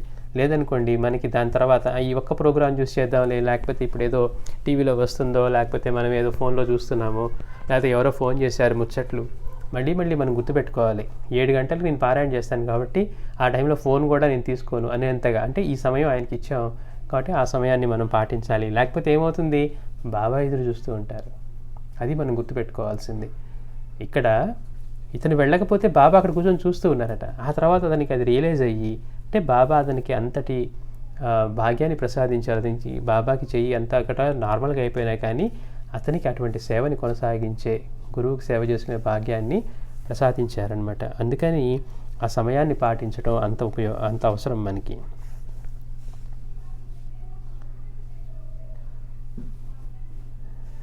రోజు అంటే ఒకే సమయం అట్లా బాబా రోజు ఉదయం 8:30 గంటలకి లెండీకి వెళ్ళి వచ్చేవారు, లెండీ తోట. అప్పుడు మొదట మసీదు ముంగిటి వాదిగాళ్ళు చేరి ఈ మేళతాళాలు వాయించేవారట. ఈ టోపీ దండము ప్రత్యేక దుస్తులు ధరించిన 2 సేవకులు మసీదు మెట్లు వదిలించేవారు. అందుకే మనం ఇప్పుడు కూడా షిరిడీలో బాబా హారతికి వెళ్తే ఆ మందిరంలో హారతి చేసేవాళ్ళు అలానే ఉంటారు. వాళ్ళందరూ టోపీలు దండాలు ధరించి మనతో పాటు వాళ్ళ ముందు బాబా దగ్గర నుంచొని పాట పాడుతూ ఉంటారు. ఈ హారతి పాటలు ఇవన్నీ వాళ్ళు అట్లానే ప్రత్యేక దుస్తులు ధరించి అట్లా వాళ్ళు ఇది చేసేవారు. మిగిలిన 2 సేవకులేమో మసీదు మెట్ల వద్ద నిలిచేవారు. వారందరితో కలిసి సాయి బయటకు వచ్చి మసీదు మలుపులో మారుతి ఎదుటికొచ్చి అటువైపు కుడి చేతితో చిత్రమైన సైగలు చేసేవారు. బాబా యొక్క చర్యలు అర్థం చేసుకోవడం మనకి ఎప్పటికీ కూడా సాధ్యం కాదు. ఆయన చేసే యోగ సంకేతాలు కానివ్వండి, ఆ చర్యలు అర్థం చేసుకునే స్థితి మనకు ఉండదు. చూసేవాళ్ళేమో ఏంటి అని అలా చేస్తున్నారు, మారుతి వైపు చూసి ఏదో మాట్లాడుతూ ఉన్నారు, లేకపోతే ఒక్కోసారి ఏమో కోపంగా మాట్లాడుతూ ఉన్నారు, లేకపోతే ఎవరినో తిడుతున్నట్టుగానో, లేకపోతే ఇలా బాబా చేసే చర్యలు అర్థం చేసుకునే స్థాయిలు మనలో లేదనమాట. ఆయన ఆ మసీదు మలుపు దగ్గరికి వచ్చి అక్కడున్న మారుతికి ఎదురుగా వచ్చి అటువైపు కుడి చేత్తో చిత్రమైన సైగలు చేసేవారు. తర్వాత 4 దిక్కుల వైపు తిరిగి తీక్షణంగా చూస్తూ అవే సైగలు చేసేవారు. తర్వాత గురుస్థానం దగ్గర ఉన్న వీధుల కూడల్లో నిలిచి అచ్చటి వేప చెట్టు వైపుకు చూస్తూ తమ గురుస్థానానికి శ్రద్ధాంజలి చెప్పుకుంటున్నట్లు సైగలు చేసేవారు. చూడండి ఎంతటి గురుభక్తుడు ఆయన. తర్వాత మిగిలిన 3 దిక్కుల వైపు కూడా అలానే సైగలు చేసేవారు. వాడాలోని వారు, అప్పుడే షిరిడీ చేరిన భక్తులు వారిని అక్కడ దర్శించి నమస్కరించుకునేవారు. అంటే బాబా లిండి వెళ్ళడానికి బయలుదేరినప్పుడు ఇట్లా మసీదు నుంచి బయటకు వచ్చి ఆ మలుపులో మారుతి ఆలయం ఎదుట ఆగి మారుతి వైపుకి ఏవో అట్లా చిత్రమైన సైకిల్ చేసిన తర్వాత మళ్ళీ 4 దిక్కుల వైపులా తిరిగి అలానే చేసేవారు. తర్వాత అక్కడ పక్కనే ఉన్న తన గురుస్థానానికి కూడా శ్రద్ధాంజలి చేస్తున్నట్టుగా ఆయన సైకిల్ చేసి నడుస్తూ ఉంటే అప్పుడు భక్తులందరూ వచ్చి అక్కడ బాబాని దర్శించుకొని ఆయనకి నమస్కారం చేసుకునేవారట. తర్వాత ఆయన దక్షిణంగా ఉన్న వీధుల కూడలో నిలిచి సైగలు చేసేవారు. ఇప్పుడు అక్కడ గుర్తుగా గూటులో సాయి పాదుకలు ప్రతిష్ఠించారు. అక్కడ పిలాజీ గురువు ఇల్లు మాత్రమే ఉండేది. అంటే ఈ పిలాజీ గురువు గురించి చెప్పుకున్నాం కదా, ఆయన బాబా దగ్గర సన్నాయి వాయించేవాడు అప్పుడప్పుడు వచ్చి. ఇంకా బాబా అన్నారు ఇక్కడికి వచ్చేసేయి నువ్వు కుటుంబంతో అని, నీకే లోటు ఉండదని. అట్లానే ఇంక అతను బాబా చెప్పారని చెప్పి ఆయన ఇక్కడికి వచ్చేసారు. అతని ఇల్లు ఒక్కటి మాత్రమే ఉండేదట అక్కడ. అక్కడ నుండి లెండీ కనిపించేది. ఒకరోజు ఆ సమయంలో లెండీలోని ఒక చెట్టును ప్రభుత్వ కూలీలు నరుకుతూ ఉన్నారు. ఆ లెండి తోటలోని ఒక పెద్ద చెట్టుని ఒకరోజు ప్రభుత్వ కూలీలు నరుకుతూ ఉన్నారు, అంటే చెట్టును కొట్టేస్తూ ఉన్నారు. అది చూసి గురవ కుమారంతో సాయి అన్నారు, ఆ చెట్టు నరకవద్దని చెప్పు, దానికి ప్రాణం ఉంటుంది అన్నారు. చూడండి బాబా అక్కడ వీళ్ళు రెండి తోటలో చెట్టుని కొట్టేస్తున్నారని బాబా గురువు కుమారుడితోటి పిలిచి వెళ్ళి వాళ్ళకి చెప్పు, ఆ చెట్టుని నరకవద్దని, దానికి ప్రాణం ఉంటుంది అన్నారు. అప్పుడు ఆ యువకుడు, వారు మనం చెబితే వింటారా అన్నాడు. చూడండి, వారు ఇతనేం చేశాడు, బాబా చెప్పినట్టు వెళ్ళి చెప్పడం కాకుండా ముందు బాబాని ప్రశ్నించాడు. బాబా వాళ్ళు మనం చెబితే వింటారా అన్నారు. క్షణంలో బాబా కోపం వచ్చింది. కోపం వచ్చి, పెదవా నీకెంత తెలివి పెరిగిందిరా అని అతన్ని ప్రక్కనే చూస్తూ ఊరుకున్న బూటీ, జోగ్, ఫస్ట్ ఎయిడ్ని కూడా కొట్టారు. బాబా ఒక్కసారిగా కోపడ్డారంట. వెళ్ళి వాళ్ళకి చెప్పు, దాన్ని నరకవద్దని చెట్టుని, దానికి ప్రాణం ఉంటుందంటే ఇతను ఏం చేశాడు, బాబా గురువు చెప్పి దాన్ని వెంటనే వినకుండా ప్రశ్నించాడు. బాబా వారు మనం చెబితే వింటారా అన్నాడు అతను. వెంటనే బాబా కోపం వచ్చి, వెధవా నీకెంత తెలివి పెరిగిందిరా అని అతన్ని, అంటే ఆ పక్కనే చూస్తూ కూర్చున్నటువంటి బూటీని, జోగ్ని, మాధవ్ ఫస్ట్ ఎయిడ్ని కూడా కొట్టారు. కానీ మరుక్షణమే శాంతించారు. తర్వాత ఆయన దక్షిణంగా ఇప్పుడు వెటరుని మందిరం ఉన్న చోట ఆ ఇంటి గోడను ఆనుకొని నిలిచేవారు. మళ్ళీ మళ్ళీ మనం చెప్పుకుంటున్నాం, అవన్నీ కూడా బాబా ఏదైనా చేశారు అంటే ఆయనకి ఎవరి మీద కోపమా, లేకపోతే ఎవరి మీద ఆయనకి ద్వేషం, ఆయన ఎందుకు కోపడతారు, ఎందుకు కొడతారు, లేకపోతే ఆయన బలహీనతలు కలిగిన వాడా అంటే ఇవన్నీ కూడా అనేక రీతిల వాళ్ళని అనుగ్రహించేవారు. ఆయన అనుగ్రహించే విధానం కూడా వేరువేరుగా ఉంటుందని చెప్పుకున్నాం. ఈ రోగానికి ఈ పద్యం తీసుకోకూడదంటే దాన్నే ఇచ్చి తగ్గించేవారట బాబా. ఆయన చర్యలు మనం అర్థం చేసుకుంటాం. సంకల్ప మాత్రాన కేవలం అపద్యాన్ని ఇచ్చి కూడా, అంటే ఈ రోగం ఉంటే ఇవి తినకూడదంటే అవే తినిపించి తగ్గించేవారట. అంటే ఆయన శక్తి వీటన్ని సూత్రాలు కూడా అతీతం అంటారు మాస్టర్ గారు. అది మనం గుర్తుపెట్టుకోవాలి.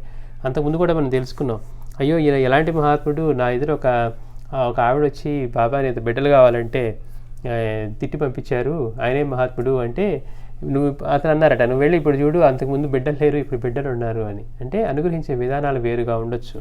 అందుకని మనం మన స్థాయికి అర్థం కావన్నమాట ఇవన్నీ. మనం ఏమనుకుంటున్నాం, మన కళ్ళతో చూసింది విన్నవే నిజం అనుకుంటూ ఉన్నాం. మరి అవే అయితే మాస్టర్ గారు అంటారు, మనం కాళ్ళ కింద ఉన్న భూమి ఎప్పుడూ తిరుగుతూ ఉంది. మనకి ఒక్కరోజు కూడా అనిపించితే మనం తిరుగుతున్నట్టు. ఏది నిజం ఇందులో? మనం చూసేదే నిజమైతే అంటే మనకి నిజాన్ని చూడటం కూడా చేత కాకుండా మనకు అర్థమైన దాన్ని నిజం అనుకుంటూ ఉన్నాం. మనం ఎప్పుడు చదువుకుంటూనే ఉన్నాం, అన్ని గ్రహాలు కూడా తమ చుట్టూ తాము తిరుగుతూ సూర్యుని చుట్టూ తిరుగుతూ ఉన్నాయి. మరి భూమి తన చుట్టూ తను తిరుగుతూ ఉంది కదా, సూర్యుడి చుట్టూ తిరుగుతూ ఉంది కదా. మనకి ఏ రోజన్నా భూమి మీద మనకి చలనం కానీ గమనం కానీ తెలుస్తుందా? అదే ఈ మనం ఉన్న దీని మీదే ఏదైనా ఒక వస్తువు పెట్టి బల కానీ ఏదైనా పెట్టి బలం తిప్పామనుకోండి, దాని మీద మనం ఉంటే మనకి వెంటనే తెలుస్తుంది. ఎంతటి ఆశ్చర్యం మరి. అంటే ఆలోచన, మనం అనుకునేది, నేను చూసిందే నిజం అనుకునేది మనం ఎంత తెలియనితనంలో ఉంటామో. అంటే ఎప్పుడూ కూడా ఒకటి ఆధారంగాను నిజం, ఒకటి భిన్నంగాను ఉంటుంది. అంటే మనకు అనుభవం అయ్యే నిజం ఒకటైతే నిజానికి అక్కడ ఉన్న నిజం వేరు. మనం ఒకవైపు చూసి ఈ దిక్కు ఇక్కడ తూర్పు అంటున్నాం, అది భూమి తిరుగుతూ ఉంటే స్థిరంగా లేని చోట అది తూర్పుని ఎలా చెప్తాం, దిక్కులు కూడా మారుతూనే ఉన్నాయి. కానీ మనం ఎప్పుడు కూడా ఇక్కడే ఉంది, సూర్యుడు ఇక్కడే ఉదయిస్తాడని ఈ దిక్కు వైపే చూసి తూర్పు అంటున్నాం. కానీ భూమి తిరుగుతూ ఉన్నప్పుడు అవి నిశ్చయంగా అక్కడే ఉంటున్నాయా అంటే మన అనుభవంలో ఉండే నిజం ఒకటి, దానికి ఆధారంగాను భిన్నంగాను ఉంటుంది. ఎందుకు మాస్టర్ గారు చెప్పారంటే మనందరికీ తెలియనితనం వల్ల మన ఇంద్రియాలతో చూసిందే నిజం అనుకునే అలవాటు అయిపోయింది. నా కళ్ళతో చూశానండి ఇది నిజం. మరి కళ్ళతో చూసే నిజం, అనుభవంలో నిజం ఎక్కడ మనకి? భూమి తిరుగుతూ ఉంటే అనుభవం కావట్లేదే. భూమి తిరుగుతూ ఉంది, డెఫినెట్గా తిరుగుతూ ఉంది, గాల్లో అలా నిలబడి ఉంది ఈ స్పేస్లో. మరి మనకేం తెలియట్లేదే. మనం చక్కగా కదులుతూ ఉన్నాం, ఒక చిన్న తూలి కూడా లేకుండా నడుస్తూ ఉన్నాం. అంటే నిజం ఎప్పుడు కూడా మనం చూసేదానికి, మనం అనుభవేదానికి భిన్నంగాను, దానికి ఆధారంగాను ఉంటుందంటారు. అంటే ముందు నిజాన్ని తెలుసుకోవటం, నిజమనే దాన్ని ముందు మన ఆలోచనని సరి చేసుకోవటం ముఖ్యం అంటారు మాస్టర్ గారు. ఎందుకు చెప్తున్నామంటే మనకు అది కనపడే దాని వెనక ఏముందనేది మనకి తెలుసుకోలేని స్థితి. నిజం ఇది అనుకుంటున్నాం, కానీ ఆయన అనుగ్రహించేది వేరు వేరు విధాలుగా అనుగ్రహించేవారు. మనం చెప్పుకున్నాం, ఆ ఇటుకరాయి వేసి ఎవరి మీద ఇటుకరాయి విసిరేస్తే అతనికి దెబ్బతిని రక్తం కారుతూ ఉంటే అతనికి సమాధి స్థితి కలిగేదట. ఎన్ని సంవత్సరాలు అయితే ఎన్ని జన్మలు ఎత్తితే సమాధి స్థితి కలుగుతుంది అంటే ఆయన చర్యలు మనకి వాడికి ఆ సమాధి స్థితిని ప్రసాదించదలిచినప్పుడు ఊరికే ఇటుకరాయి వేసి కొట్టినా, లేకపోతే తాత్యాన్ని ఒకసారి ఇలా పైకెత్తేవారట, ఎత్తగానే ఆయనకి పైలోకానికి వెళ్ళినంత ఆనందంగా ఉండేదట. అంటే ఇవన్నీ కూడా మనం ఆయన చర్యల్ని అర్థం చేసుకోలేము. రెండవది, మనం అనుకునేదే నిజం, మనం విన్నదే నిజం అనేదాన్ని కాకుండా మనం నిజం అనేది ఎలా ఉంటుంది, నిజం యొక్క తత్వం ఏంటి, ఎన్ని రూపాల్లో కనపడతాం సహజం, మనకు అనుభవమే నిజం ఏంటి, ఒక జీవి నుంచి ఒక జీవి వేరుగా ఉంది, నేను పరిమితంగా ఈ దేహమే నిన్న భావంతోనే మనం నిజంగానే ఉన్నాం అని అనుకుంటున్నాం. కానీ సైన్స్ ఏం చెప్తుంది? ఉన్నదంతా కూడా ఒకే చైతన్యం, ఒకే ఎనర్జీతో చేయబడిందని చెప్తుంది. కాకపోతే దానికి ఆధ్యాత్మికత చెప్పినట్టుగా తెలుసుకునే తత్వం లేదు, ఊరికే అది స్టాటిక్గా అని చెప్తుంది. కానీ ఆధ్యాత్మికత ఏం చెప్తుందంటే ఇది తనని నియంత్రించుకొని తనని తను మార్పులు చేసుకోగలిగిన తత్వం. అంటే ఆ నేను అని మనం చెప్పుకునే చైతన్యం అయితే ఏదైతే ఉందో అదని చెప్తుంది. అంటే ఇంతగా ఉండి భిన్నంగా కనపడే నిజం ఒకటైతే నిజానికి వీటన్నింటికీ ఆధారమై ఒకటే ఉన్న చైతన్యం అది ఒక నిజం. అదే మనకి మహాత్ములు బాబా వీళ్ళందరూ కూడా నిరూపించేది. మహాత్ములు కనుక వచ్చి అటువంటి నిరూపణలు ఇవ్వకపోతే సైన్స్ చెప్పేదానికి ఎక్కడ ఉంటుంది? అంతటా ఒకే చైతన్యం ఉందని, ఒకే ఎనర్జీ ఉందని వాళ్ళు చెప్పేదానికి, అంతటా పరమాత్మ చైతన్యం ఉందని చెప్పేదానికి. మనం ఎందుకు ఈ మాట చెప్పుకుంటున్నామంటే నిజం అనే దాన్ని మనం అనుకునేది నిజమే కాదు, మనం చూసేది మన స్థాయిలో అనుభవం అయ్యే నిజమే. కానీ దానికి ఆధారంగాను భిన్నంగాను ఎప్పుడూ వేరొక నిజం ఉంటుంది అనేది మనం తెలుసుకోవాలి. అన్ని రూపాలు, అన్ని జీవులు ఒకదాని నుంచి ఒకటి వేరు, కానీ అంతటా అన్నింటికి ఆధారమైన చైతన్యం ఒకటే. దాన్ని సూచిస్తూనే అంటారు, ఎవరు దేని కాల్చినా కానీ చివరికి మిగిలేదు ఒకే పదార్థం, బూడిదట. వేరు వేరు పదార్థాలు, రకరకాల పదార్థాలుగా ఉన్నప్పటికీ కూడా వాటిని కనుక మనం కాలిస్తే దాని నుంచి ఒక బూడిదనే కామన్ పదార్థమే వస్తుంది, అంటే దేన్ని చేసినా కానీ. చూడండి ఎంత గమ్మత్తో. అట్లాగా అంటే వీటన్నింటికీ ఆధారమైంది ఒకే చైతన్యం. అది అది నిజంగా ఉండే నిజం. మనకు అనుభవం అయ్యేదేమో మనం వీటి నుంచి భిన్నంగా ఉన్నామని అజ్ఞానంలో ఉన్న మనకి ఈ దేహమే మనం అనుకునే దానికి కనపడుతుంది. కాబట్టి మహాత్ముల యొక్క మాటలని మనం చూసి మనం వింటున్న వాటితోటి అంచనా ఎప్పుడూ కూడా వేయకూడదు. అది మనం గుర్తుపెట్టుకోవాల్సిన విషయం. అందుకని ఆ పక్కనే చూస్తూ ఊరుకున్నటువంటి జోగ్ని, బూటీని, ఫస్ట్ని కూడా కొట్టారట. కానీ మరుక్షణమే శాంతించారు. తర్వాత బాబా ఏం చేశారు? దక్షిణంగా ఇప్పుడు వెటరుని మందిరం ఉన్న చోట ఆ ఇంటి గోడను ఆనుకొని నిల్చునేవారట. భక్తులు ఆయనకు మరలా నమస్కరించుకున్నాక ఇంకా దక్షిణంగా చౌరస్తాలో నిలిచి అన్ని దిక్కుల వైపు సైకిల్ చేసేవారు.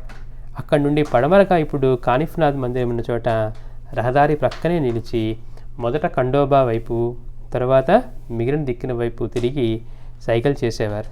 అక్కడి నుండి ఉత్తరంగా రహదారి ప్రక్కనే నడిచి లెండికి చేరేవారు. అందులోకి దక్షిణంగా ఉండిన చిన్న బాటన సాయి, అబ్దుల్లా లెండిలోకి ప్రవేశించారు. మిగిలిన వారు తూర్పుగా ఉన్న బాట వద్ద వేచి ఉండేవారు.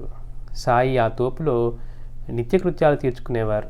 మానవ శ్రేయస్సు కోసం సాయి నిత్యము అక్కడ సలిపిన కృషికి, ఆ చెట్లు, ఆయన స్థాపించిన శాశ్వతమైన ఆ జ్ఞానజ్యోతికి ఆ నందదీపము సంకేతాలుగా నిలిచాయి అంటారు.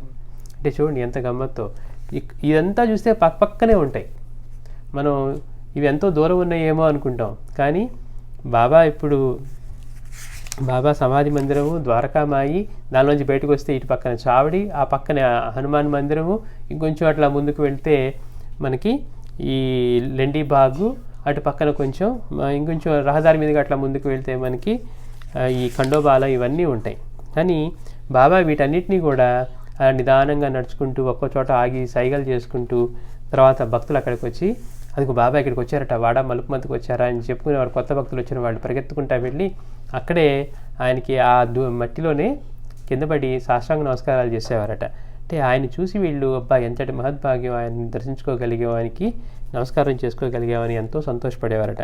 అట్లా బాబా ఒక్కొక్కసారి చిన్నగా అవన్నీ దాటుకుంటూ అట్లా లెండిలోకి వెళ్ళేవారు. అక్కడే ఆయన నిత్యకృత్యాలు తర్వాత అవి తీర్చుకున్న తర్వాత మాస్టర్ అంటారు, మానవ శ్రేయస్సు కోసం సాయి నిత్యము అక్కడ సలిపిన కృషికి, ఆ చెట్లు, ఆయన స్థాపించిన శాశ్వతమైన జ్ఞానజ్యోతికి, ఆ లెండి తోటలోనే ఆయన నందదీపాన్ని ఎప్పుడు ఒక రేగులు పెట్టి ఒక దీపాన్ని పెట్టారు, అది ఆరిపోకుండా ఎప్పుడు కూడా. మనం కూడా ఇప్పుడు అక్కడికి వెళ్తే నందదీపాన్ని మనం దర్శించుకోవచ్చు. అక్కడ అవన్నీ కూడా సంకేతాలుగా నిలిచాయంటే ఆయన శాశ్వతమైన జ్ఞానజ్యోతిని అక్కడ నిలిపారు అని. అక్కడ నిత్యకృత్యాలు తీర్చుకున్నాక సాయి వచ్చిన దారినే తిరిగి వచ్చేవారు, కానీ తూర్పుగా దగ్గర దారిన మాత్రం మసీదుకి వచ్చేవారు కాదు. చూడండి, మనమైతే ఎంతసేపు ఎక్కడికి వెళ్ళాలంటే షార్ట్ కట్లు, ఈజీ వే ఉంటే మనం దానిలో వచ్చేస్తాం స్ట్రైట్గా ఉంటే. కానీ బాబా వెళ్ళేప్పుడు ఎలా వెళ్ళారో, ఇటు నుంచి ఆ రహదారి మీదుగా దాన్ని మళ్ళీ అక్కడ ఆ మందిరం దగ్గరికి వెళ్ళి అలా వచ్చినట్టుగానే తిరిగి మళ్ళీ అలానే వచ్చేవారంటే. ఒకసారి మనం మన మనసులో షిరిడీలో నా మందిరం ఇవన్నీ ఊహించుకుంటే అవన్నీ పక్కనే కదా బాబాయ్ ఇంటి ఇంత పెద్దగా తిరిగి వెనక్కి వచ్చేవారని. ఆయన మాత్రం అలానే వచ్చేవారట. వెళ్ళేటప్పుడు ఎలా అయితే వెళ్ళారో అలానే దగ్గర దారిని కాకుండా ఎలా వచ్చారో అలా వచ్చారు. జీవుల శరీరంలో శ్వాస ప్రకృతిలోని మానవతా ధర్మాలుగా సాయి కూడా తమ పందాను ఎప్పుడూ మార్చేవారు కాదు. ఎట్లా అట, ప్రకృతిలోని అంటే జీవుల శరీరంలో శ్వాస ప్రకృతిలోని మానవ ధర్మాల్లాగా సాయి కూడా తమ పందాను ఎన్నడూ మార్చేవారు కాదు.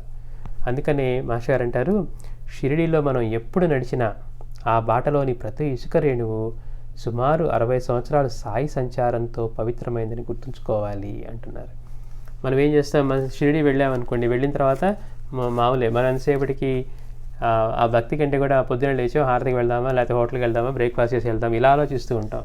కానీ అక్కడికి వెళ్ళిన తర్వాత మన మనసు ఎలా సిద్ధం అవ్వాలి అంటే మాస్టర్ గారు చెప్తున్నారు, అక్కడ మనం కాలు పెట్టగానే ఇది సాక్షాత్తు సాయి సంచారం వలన అంటే భౌతికంగా అక్కడ సంచరించడం వలన 60 సంవత్సరాల పాటు ఆ నేలంతా కూడా ఎంతో పునీతమైపోయింది, ఆయన పాదస్పర్శను కలిగి ఉంది. కాబట్టి మనం కూడా సాధ్యమైనంత వరకు షిరిడీలో చెప్పులు ధరించకుండా తిరగమంటారు మాస్టర్ గారు. ఎందుకని, అదంతా కూడా ఆయన పాదస్పర్శతో పునీతమై ఉంది. మనం ఎప్పుడు నడిచినా కానీ ఆ బాటలోని ప్రతి ఇసుక రేణువు, ఇప్పుడు మనం మసీద్ దగ్గరికే వెళ్ళామనుకోండి, ద్వారకామాయికే వెళ్ళాం, ఆ ద్వారకామాయి చుట్టూ బాబా ఎన్నిసార్లు తిరుగుంటారు, ఆ హనుమాన్ మందిరం వైపు, సావడి వైపు, లెండీ బాగులో ఆయనే వెళ్ళారు, ఆయనే కూర్చున్నారు. మనం అక్కడికి వెళ్ళి మనం అయ్యో ఈ లెండీ బాగులో ఈ చెట్టు బాగుంది, దీనికి పూలు బాగున్నాయి, ఇవి కాదు మనం చూడాల్సింది, ఆయన సన్నిధిని మనం అనుభవించడానికి ప్రయత్నించాలి. ఎట్లా, బాబా వచ్చి ఇక్కడే కూర్చునేవారు 60 సంవత్సరాల పాటు, ఆయన వదిలి ఇక్కడ పీల్చి వదిలిన గాలినే మనం కూడా పీల్చుకుంటూ ఉన్నాం. ఆయన ఎక్కడ ఒక మహాత్ముడు ఒక్క క్షణం పాటు ఉన్నా కానీ, ఒక మహాత్ముడు ఒక చోట క్షణం ఉన్నా కానీ పరమ పవిత్రమైపోతుందట ఆ స్థలం. అటువంటిది సాక్షాత్తు దత్తాత్రేయ స్వామి 60 సంవత్సరాల పాటు భౌతికంగా మనకి ఎక్కడికి ముందు అవతారంలో చేసినట్టుగా ఒక చోట నుంచి ఒక చోట వెళ్లకుండా కేవలం అక్కడే మొదట్లో ఆయన ఏదో పక్కన గ్రామాలకు వెళ్ళి ఆ పూల విత్తనాలు అవి తీసుకుని వచ్చేవారు తప్పించి, ఆయన జీవించి అక్కడ దేహంతో ఉన్నంత కాలం కూడా అక్కడే ఉండేవారు. అందుకని మనం ఇది గుర్తుపెట్టుకోవాలి, మనం షిరిడీలో ఎప్పుడు తిరుగుతున్నా కానీ ఆయన నడిచి పునీతం చేసిన ఆ పవిత్రమైన నేల మీదే మనం నడుస్తూ ఉన్నామని, ఆయన పీల్చి వదిలిన గాలినే మనం కూడా పీల్చుకుంటున్నామని, ఆయన సంచారంతో, ఆయన అక్కడ నివాసంతో ఆ క్షేత్రం అంతా కూడా ఎంతో పవిత్రమైపోయిందని, ఇది మనకు ఉండాల్సిన భావం. అంతే తప్పించి అక్కడికి వెళ్ళి షాపింగ్ చేద్దామా, లేదా ఇది కొందామా, ఈ చేయొద్దని కాదు, కానీ చేసేటప్పుడు అందులోని ప్రతి అణువు అక్కడంతా కూడా ఆయన పీల్చి వదిలిన గాలితోటి అదంతా పవిత్రమైందని, దాన్నే మళ్ళీ మనం పీల్చుకుంటున్నామని, అక్కడ సాయి ఎంతకాలం సంచరించారు, ఎక్కడ మహాత్ముడు ఒక్క క్షణం పాటు కూర్చున్నా కానీ పరమ పవిత్రమైపోతుందని చెప్తారు ఆ స్థలం. అటువంటిది సాయినాథుడు అక్కడ 60 సంవత్సరాలు భౌతికంగా ఇప్పుడు ఎప్పుడు చైతన్య రూపంలో అక్కడే ఉన్నారని మనం గుర్తుపెట్టుకోవాలి. ఇది మనం షిరిడీకి వెళ్ళినప్పుడు మనలో ఉండవలసిన భావం అంటున్నారు.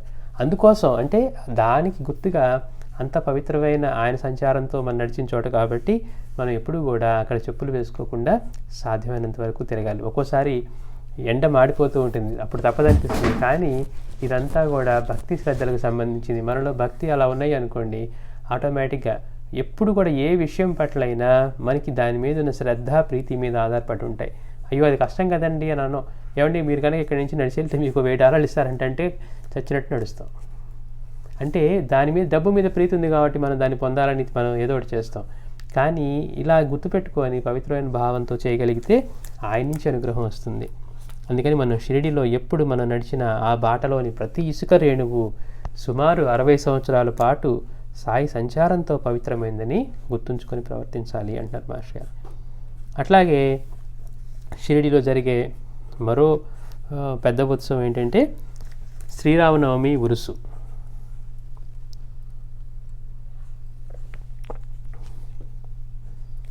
షిరిడీలో జరిగే పండుగలన్నింటిలో కూడా మత సామరస్యమే సాయి సంకల్పం. మనం బాబా యొక్క అవతార కార్యంలో ఒక ముఖ్యమైన భాగంగా మత సామరస్యాన్ని చెప్పుకున్నాం. అందుకే ఆయన ఎలాంటి దానిలో వచ్చారు అంటే అన్ని మతాలకి ఆయన చెందేట్టుగా వచ్చారు తప్పించి ఒక మతానికి చెందేట్టుగా ఆయన రాలేదు. అదే మనకి ప్రకటమవటం అలా ప్రకటమయ్యారు. అలా కాకుండా ఆయనకి కూడా తల్లిదండ్రులు దానికి ఒక ఇది ఉన్నారనుకోండి, ఏదో ఒక దానికి చెందుంటారు కాబట్టి మళ్ళీ ఈయన హిందూ అనో, ఈయన ముస్లిం అనో, లేకపోతే ఇంకో క్రిస్టియన్ అనో ఏదో ఒకటి పెట్టేవాళ్ళు, ఎందుకంటే వాళ్ళ కుటుంబం తెలుసు కాబట్టి. కానీ సాయి ఇప్పుడున్న వాటి సమస్యకి సమాధానంగా వచ్చారు కాబట్టి ఎవరికి అవకాశం ఇవ్వలేదన్నమాట. ఆయనంతటా ఆయన అలా ప్రకటమయ్యారు. ఆయన జీవించి ఉన్నంత కాలంలోనూ, తర్వాత భౌతిక దేహాన్ని వదిలేసిన తర్వాత కూడాను ఎవరూ వచ్చి సాయి మా కుటుంబంలో వారని కానీ, అక్కడ విడిచిన వస్తువుల్ని కానీ ఇవన్నీ వాళ్ళు మాకు చెందుతాయని కానీ ఒక్కళ్ళు కూడా మాట్లాడలేదు. అంటే ఆ ప్రకటమవటమే ఆయన పూర్ణ పరబ్రహ్మంగా అలా టక్కన అలా ప్రకటమయ్యారు అంతే అన్నమాట. ఎందుకంటే ఇప్పుడున్న ఈ సమస్యలకి పరిష్కారంగా అవతరించారు. ఏ ధర్మంలో పుట్టినా కానీ ఈయన ఆ ధర్మానికి చెందినవాడు అంటారు. అందుకని అట్లా రాకుండా ఆయన పుట్టుపూర్వోత్తరాలు తల్లిదండ్రులు ఎవరికీ తెలియదు అనమాట. అప్పుడు ఆయన మత సామరస్యాన్ని కొనసాగించడానికి వీళ్ళందరిలోనూ మనం చెప్పుకున్నట్టుగా మొదలంతా ఆయన మాట్లాడే విధానాన్ని, ఆయన అల్లా మాలికని ఉచ్చరించేదాన్ని, కఫ్ని ధరించుటాన్ని చూసి ముస్లింలు అనుకున్నారు. తీసుకువెళ్ళి మసీదులో కూర్చోబెట్టారు. ఆయనేమో దానికి ద్వారకామాయి అని పేరు పెట్టి అక్కడ తులసిమాతను ప్రతిష్ఠించి, తర్వాత ఈ పూజలు చేసుకునేవాళ్ళు గంధంతో ఆయన అలంకరించేవారు. చిన్నగా గంటలు పెట్టారు, దీపాలు వెలిగించారు. అట్లా హిందూ ధర్మంలో కూడా ఆయన దాన్ని కొనసాగించేసరికి అప్పుడు వీళ్ళు హిందువులు కూడా వెళ్ళి పూజించుకోగలిగారు. ముందంతా ఆగిపోయారట, అయ్యో ఈనాళ్ళు చెట్టు కింద ఉండబట్టి హాయిగా చేసుకున్నాం, వీళ్ళని మసీదులో కూర్చోబెట్టారని. అందుకని బాబా దానికి అలా నామకరణం చేసి హిందువులు కూడా ఆ సంశయాన్ని తొలగించి ఆయన మతాలకి అతీతుడని, అన్ని మతాలకి చెందినవాడని, అన్ని మతాలు ఆయనకే చెందుతాయని, అంటే మతాలకు అతీతంగా ఉన్నారు ఆయన. కారణం ఏంటంటే ఆ మత సామరస్యాన్ని స్థాపించడం అనేది ఆయన సంకల్పం. అందుకని షిరిడీలో శ్రీరామనవమి జరపాలని హిందువులకు, ఉరుసు జరపాలని ముస్లింలకు స్ఫురించింది. బాబాయ్ కోతాకరం అది. అందుకని భక్తులకు కూడా ఏమనిపించిందట, ఒకే రోజు శ్రీరామనవమి ఉరుసు జరపాలని ముస్లింకి స్ఫురించింది. కోపర్గాంలో సర్కిల్ ఇన్స్పెక్టర్గా పనిచేసిన గోపాలరావు గుండుకు 3 వివాహాలు చేసుకున్నా కానీ, దాము అన్నకు 2 వివాహాలు చేసుకున్నా కానీ బిడ్డలు కలగలేదు. ఈ కోపర్గాంలో ఉన్న సిఐ అతనికి, తర్వాత అక్కడ దాము అన్న, ఈ ఇద్దరికి కూడా, ఒక ఆయన 3 వివాహాలు చేసుకుంటే పిల్లల కోసం, రెండో వాళ్ళేమో ఈ దాము అన్న 2 వివాహాలు చేసుకున్నా కానీ బిడ్డలు కలగలేదు. చివరకు సాయి ఆశీస్సులతో వారికి సంతానం కలిగింది. పాపం బిడ్డల కోసం ఒకళ్ళేమో 3 పెళ్ళిళ్ళు, ఇంకొకళ్ళేమో 2 చేసుకున్న పిల్లలు కలగలేదు. కానీ సాయిని ఆశ్రయించిన తర్వాత ఆయన అనుగ్రహంతో, వారి ఆశీస్సులతో వారికి సంతానం కలిగింది. అందువల్ల వీరు 1897లో సాయి సన్నిధిలో ఉరుసు జరపాలనుకున్నాడు. కానీ ఆ గ్రామాధికారి అడ్డు చెప్పడం వల్ల ప్రభుత్వం ఒప్పుకోలేదు. కానీ చివరకు సాయి దయతో అనుమతించింది. ముందేమో ఆ గ్రామంలో వాళ్ళు అడ్డు వేశారట, గ్రామాధికారి వాళ్ళు. అందుకని ప్రభుత్వం ఒప్పుకోలేదు. కానీ సాయి యొక్క దయతో, ఎందుకంటే మనం చెప్పుకున్నాం ఆయన సంకల్పిస్తే అందరి హృదయాల్లో ఉండేది ఆయనే కాబట్టి ఆయన ప్రత్యేకంగా వెళ్ళి వాళ్ళకి చెప్పక్కర్లేదు. సాయి సంకల్పమే అందరినీ ప్రేరేపించి పనిచేస్తుంది అనమాట. అట్లా చివరికి సాయి దయతో అనుమతి లభించింది. నాడు వాళ్ళు ఉరుసు చేయాలనుకున్న రోజే, అదే రోజు శ్రీరామనవమి కూడా అయింది. ఆ ఉత్సవానికి ఎందరో జనం వస్తారు. ఆ ఊరిలో ఒక బావి ఎండిపోయింది. రెండవ దానిలోనివేమో ఉప్పు నీరు. ఆ షిరిడి చిన్న గ్రామం మనం చెప్పుకున్నాం కదా, అక్కడ సరైన నీటి సౌకర్యాలు అవి కూడా లేవు. మొదట్లో బాబా వెళ్ళి అక్కడ వీళ్ళందరూ తీసుకునే నీళ్ళ దగ్గరికి వాడుకుంటూ ఉంటే వాళ్ళు రానివ్వకపోతే, తర్వాత వీళ్ళు కడుక్కునే చోట అక్కడికి వెళ్ళి తాగేవారట. అయినా కానీ ఆ ఊరిలో ఒక్క బావి ఉంది, అది ఎండిపోయింది. రెండో దానిలోనేమో ఉప్పు నీరు తాగడానికి పనికిరావు. అప్పుడు బాబా ఆ బావిలో పూలు వేశారు. అప్పటి నుంచి అది మంచినీరు అయింది. ఎంత ఆశ్చర్యం అండి! అదే మనం చెప్పుకుంటుంది, సాయి యొక్క శక్తి అంచనా వేయడం మనకి సాధ్యం కాదు. బాబా ఊరికే సంకల్పంతో ఆ నీళ్ళల్లో, ఆ ఉప్పు నీళ్ళ బావిలో పూలు వేయగానే అవి మంచినీళ్ళు అయ్యాయట. అప్పుడు బాబా ఆ బావిలో పూలు వేశారు. అప్పటి నుంచి అది మంచినీరైంది. ఇలాంటి అద్భుతమైన నీళ్ళే మనం అక్కలకోట స్వామి చేతుల్లో కూడా చూస్తాం. ఆయన ఒక బావిలో నీరు అంతా తాగడానికి పనికి రాకుండా భయంకరమైన వాసన వస్తూ ఉంటే ఆయన ఏం చేసేవారు, ఒక కర్ర మొక్కని ముక్కు కానించి అట్లా బావిలోకి నీటి కానించినట్టుగా చేసేవారట. చేస్తే ఒక్కసారిగా అవి స్వచ్ఛంగా మంచినీరుగా మారిపోయాయి. బాబా లీలలు, అక్కలకోట స్వామి లీలలు చాలా దగ్గరగా ఉంటాయి. ఇద్దరు మాస్టర్ గారు అన్నట్టు ఒకే నాణానికి బొమ్మ బరుసు అనే రకంగా ఉండేవారు అని. అట్లా బాబా పూలు వేయగానే అందులో ఉన్న ఉప్పు నీరు కాస్త మంచినీరు అయిపోయి అది గ్రామస్తులకు తాగడానికి పనికొచ్చింది. ప్రక్క గ్రామాల నుండి నీరు సరఫరా చేసేవారు. అంటే జనాలు బాగా ఎక్కువ వచ్చేవారట. అక్కడ షిరిడీలో ఉత్సవాలకి క్రమక్రమంగా పెరిగిపోయి 50,000 మంది దాకా వచ్చేవారట ఒక్కో రోజు, అంత చిన్న గ్రామానికి. అందుకని ఆ అవసరానికి ఇవి బాగు చేశారు బాబా. అంతేకాకుండా పక్క గ్రామాల నుండి కూడా నీరు సరఫరా చేశారు. ఊళ్ళో ఎన్నో దుకాణాలు వెలిశాయి. ఆ ఆ ముందు రోజు రాధాకృష్ణ ఈ మసీదు కడిగి మసిబారిన గోడలు శుభ్రం చేసేది. మనం సాయేమో అంతటి సాధారణమైన జీవితం గడుపుతూ ఉన్న ఈ రాధాకృష్ణ ఆయి మాత్రం తను ఎంతో చిన్న వయసులోనే భర్తను పోగొట్టుకొని గొప్ప కృష్ణ భక్తురాలన్నమాట. సాయి దగ్గరికి వచ్చి ఆయన దివ్యమైన లీలకి ముగ్ధురాలే అక్కడే ఉండిపోయింది. ఇక అక్కడి నుంచి ఆవిడ ఏం చెప్తే అది చేసేవారట. ఆవిడలో ఉన్న సాధన వల్ల కానివ్వండి, దేనివల్ల ఎవ్వరు కూడా ఆవిడకి ఎదురు చెప్పేవారు కదా. ఎప్పుడు ఆవిడ మొహానికి అట్లా ముసుగు వేసుకునే ఉండి అందరి చేత కూడా అక్కడ మీరు ఈ పని చేయండి, ఆ పని చేయండి అని చెప్పి ఆ చిన్నదాన్ని ఒక సంస్థానంగా మార్చింది. అక్కడికి అన్ని సామాన్లు రావడానికి కానీ, బాబా ఇక్కడి నుంచి లెండికి వెళ్ళే దారిలో బాబా ఎండలో వెళ్తున్నారని చెప్పి ఆ దారంతా ఇవి ఒక చిన్న ఈ పూల వాటితోటి అంతా అల్లికల్లాగా చేసి చక్కగా బాబాకి ఒక దాన్ని ఏమంటాం మనం ఆర్చ్ లాగా చేసి ఆయన నడిచే అంత తర్వాత కింద బాబా నడిచే చోట ఈ గుడ్డలు మార్చడం మనం అంతా ఈ ఉత్సవంలో చెప్పుకున్నాం. అంతేకాకుండా ఆవిడ తర్వాత ఈ అబ్దుల్లా వీళ్ళందరూ వెళ్ళి రోడ్లన్నీ శుభ్రం చేసేవారట. దాన్ని ఎంతకంటే వాళ్ళ సేవ చూస్తే మనకి ఆశ్చర్యం వేస్తుంది. అందుకే చాలామంది ఇప్పుడు కూడా షిరిడీలో కొంతమంది అక్కడే రాత్రిపూట ఉండి గురుస్థానం దగ్గర ద్వారకామాయిలోను అంతా శుభ్రం చేస్తూ ఉంటారు. అంటే అక్కడ సేవ చేయడం అనే దాని గురించి అట్లా వాళ్ళు అంతగా సేవ చేసేవారు. ఈవిడేమో ముందు రోజే ఆ మసీద్ అంతా కడిగి మసిబారిన గోడలు శుభ్రం చేసేది. సాయి మసీదులో ఉంటే చేయనివ్వరని ఆయన చావడికి వెళ్ళిన రాత్రే ఆమె పనులు చేసేది. అంటే బాబా ఒకరోజు రాత్రిపూట చావడిని నిద్రించేవారని తెలుసుకున్నాం కదా. ఇంకా అందుకని ఆయన ఎప్పుడైతే చావడికి వెళ్ళేవారు ఇంకా రాత్రి వెళ్ళి హడావిడిగా చక్కగా అవంతా శుభ్రం చేసేవారట. ఉరుసుకు దాము అన్న నిమోన్కర్లు 2 జెండాలు, అమీర్ షక్కర్ దళాల్ చందనము సమర్పించారు. వాళ్ళు బాగా మన గంధంతో వాటితో చేస్తారనమాట. అందుకని ఆ ఉరుసుకి ఏం చేశారు, ఇతను 2 జెండాలు, అమీర్ షక్కర్ దళాలేమో చందనము సమర్పించారు. ఆ గంధం ఒక పళ్ళెంలో ఉంచి జెండాలతో పాటు మేళతాళాలతో ఊరేగించి చివరకు ఆ గంధం మసీదులో గోడల మీద చేతులతో అద్దేవారు. జెండాలు మసీదుకు 2 వైపులా కట్టేవారు. ఉత్సవం ఏర్పాట్లన్నీ తాత్యా చూస్తే భక్తుల అవసరాలన్నీ కూడా రాధాకృష్ణ ఆయి చూసుకునేది. భారీ ఎత్తున అన్నదానం కూడా ప్రతి సంవత్సరం జరిగేది. అలా ఉరుసు జరిపేవారు. భీష్మ అనే భక్తునికి 1911లో శ్రీరామనవమి కూడా జరపాలని తోచింది. ఈ భీష్మ అనే భక్తుడికి శ్రీరామనవమి కూడా చేయాలి అని తోచి సాయిని కోరితే ఆయన సమ్మతించారు. ఆశ్చర్యం, జనరల్గా బాబా ఏది అడిగినా కానీ ముందు ఒప్పుకోరు. అటువంటిది ఆయన బాబా సమ్మతించారు.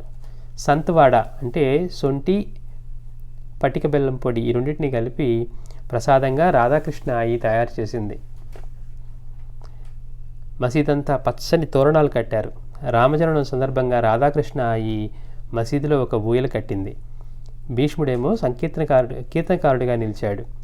భీష్ముడి కీర్తనకంతా సిద్ధమవగానే సాయి కాకా మహాజన్తో ఏంటి హంగామా అన్నారు.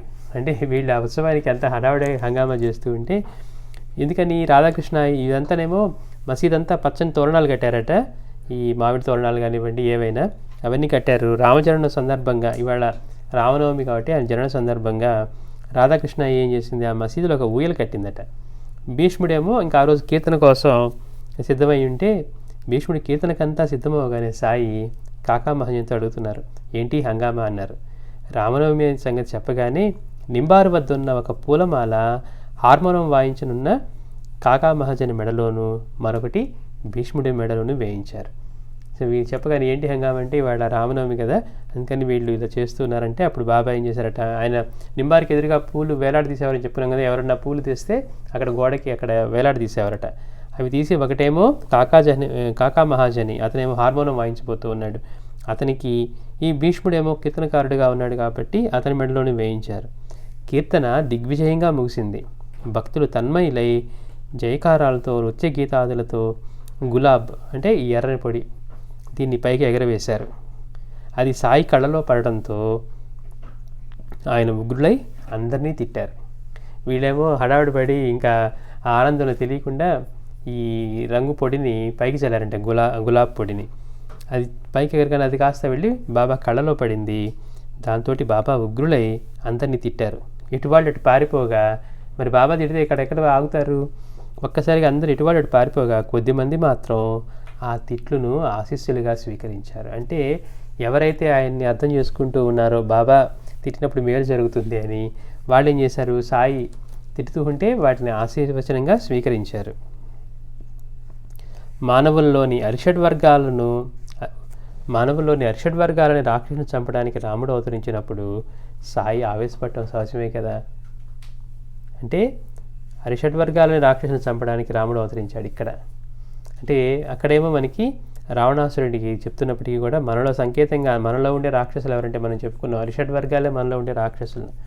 వాటిని చంపడానికి రాముడు అవతరించినప్పుడు సాయి ఆవేశపడటం ఎప్పుడు కూడా సహజమే.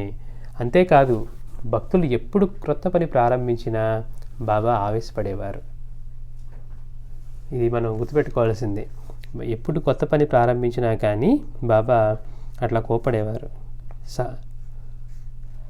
అప్పుడు ఆయన ఊయలు విరగొడతారని భయపడి కాకా మహాజని దానిని విప్పబోయాడు. ఈ బాబా ఇంత కోపంతో, పైగా అసలే వీళ్ళందరూ ఆ గులాబుని పైకి చల్లటం వలన, బాబా కళ్ళలో పడి బాబా కోపంతో ఉండటం వలన, వీళ్ళందరినీ అరవటం వలన అందరూ పారిపోగా, ఇప్పుడు ఉయ్యాలు కట్టారు కదా మసీదులో, ఇక దాన్ని కూడా ఆయన కోపంలో ఎక్కడ విరగొడతారని భయపడి కాకా మహాజని దాన్ని విప్పపోతే సాయి శాంతించి ఇంకా ఉత్సవం పూర్తి కాలేదని చెప్పి వారించారు. వాళ్ళేమో భయపడి విప్పిపోతే చెప్పారు బాబా ఇంకా ఉత్సవం పూర్తి కాలేదు కనుక ఉంచండి అని. నాటి ఆరతి, మన రోజు కీర్తన, గోపాల కళోత్సవాలు కూడా చక్కగా జరిగాయి. ఇలా ఒకే రోజు రామనవమి, పగలు జెండా ఉత్సవం, సాయంత్రం గంధము జరిగాయి.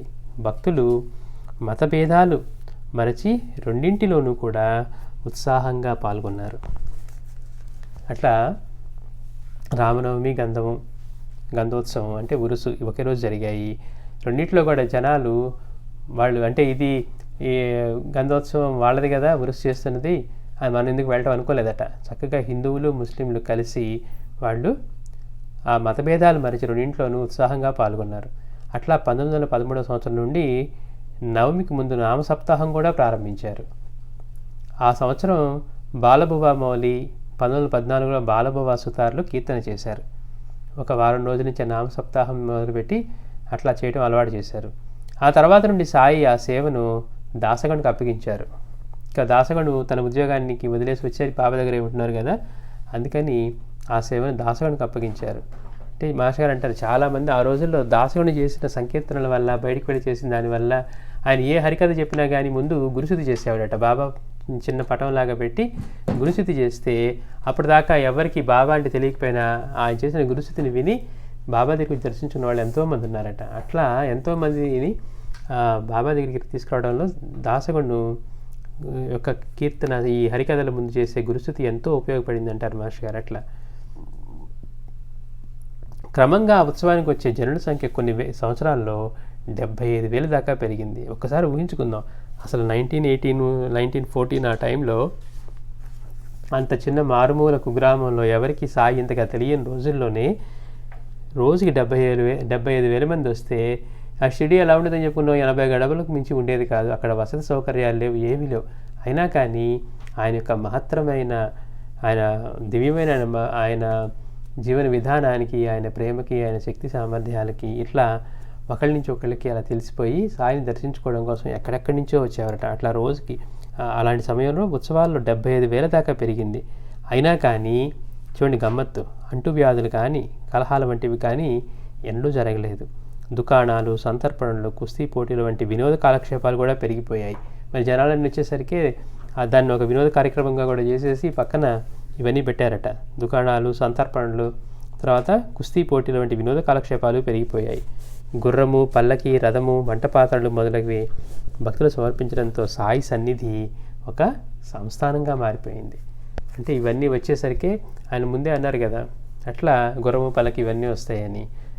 అలా సాయి సన్నిధి ఒక సంస్థానంగా రూపుదిద్దుకున్నది. మాస్టర్ గారు అంటున్నారు, అయినా కానీ నేటి విద్యుత్ దీపాలకు అతీతంగా వెలిగే నక్షత్ర గ్రహగోళాల్లాగా మహానగరాల సవ్వడి మాటనున్న అతి సామాన్యము అపారము అయిన ఆకాశంలా ఈ వైభవం చాటున సాయి మాత్రం మహత్తరము అతి నిరాడంబరమైన జీవితాన్ని కొనసాగిస్తూ ఉన్నారు. అసలు ఎంత గొప్ప పోలిక చూడండి. అసలు అంటే ఇన్ని ఏర్పడుతూ ఉన్నా, ఇన్ని వస్తూ ఉన్నా ఆయన జీవన విధానంలో మాత్రం ఏ మాత్రం మార్పు లేకుండా అత్యంత నిరాడంబరంగా. మనం ఎప్పుడు లగ్జరీగా బతకాలని, ఇప్పుడున్న దాన్ని మించేసి కొత్తది కొనుక్కోవాలని, ఇంకా సుఖపడాలని కోరుకుంటూ ఉన్నాం. లేనప్పుడు ఏదో ఉన్నదాంతో సంతోషపడతాం, సంతృప్తి పడతాం. అంటే అశాంతిగానే అనుభవిస్తూ ఉన్నా కానీ కొంచెం స్థాయి చిక్కగానే దీనికంటే మంచిగా పడాలని పడుతూ ఉంటాం. మరి చిన్న సాయి సన్నిధి చెట్టు కింద నుంచి ఆయన మసీదులోకి వచ్చారు, దాన్ని ఇంత చేశారు, భక్తులు ఇన్ని తెచ్చి సమకూరుస్తూ ఉన్నారు, ఇన్ని తెచ్చి పెడుతున్నా కానీ సాయి వేటి పట్ల ఆకర్షితుడు కాలేదు. ఎందుకని అన్నీ ఇచ్చేవాడు ఆయనైతే, ఆయనకి ఎవరో తెచ్చిస్తే వాటి పట్ల ఆకర్షితుడు ఎలా అవుతాడు? ఒక్కసారి ఆలోచించుకుందాం. మన స్థాయిలో ఏముంటుంది? ఇవన్నీ ఉంటే మనం సుఖంగా ఉంటామని. కానీ ఎప్పుడు ఆత్మనిష్టలోనూ ఆత్మానందంలోనూ అంతా తానై ఉండి ఆనంద స్థితిలో ఉండేవారికి ఇలాంటివన్నీ కూడా పట్టవు. ఎంత అది పెద్ద సంస్థానంగా పెరిగినప్పటికీ కానీ మాస్టర్ గారు అంటున్నారు, ఎవరన్నా ఇలా చూడగలుగుతామా మనం? అంటే నిజమైన మహాత్ముడు ఒక రమణ భగవాన్ దగ్గర చూడగలం, ఒక పూర్ణానంద స్వామి దగ్గర చూడగలం, మాస్టర్ గారి దగ్గర చూడగలం. అంటే ఇట్లా ఎంత మార్పు జరుగుతున్నా కానీ వాళ్ళ జీవితంలో అదే భిక్షకు వెళ్ళటం, అదే తెచ్చుకోవడం, ఆ తెచ్చిన దాని నుంచి ఆ 3 ముద్దలు తీసుకోవటం, అత్యంత నిరాడంబరంగా ఆ చిరిగిపోయిన కఫ్నీ ధరించి ఉండటం. చూడండి, ఒక్కసారి ఊహించుకుంటే అలా ఎలాంటి మహత్తరమైన జీవితాన్ని అందరికీ అన్నీ ఇచ్చే ఆయన ఎలాంటి నిరాడంబరమైన జీవితం అయినప్పటికీ అత్యంత ఆనందమయమైన జీవితం.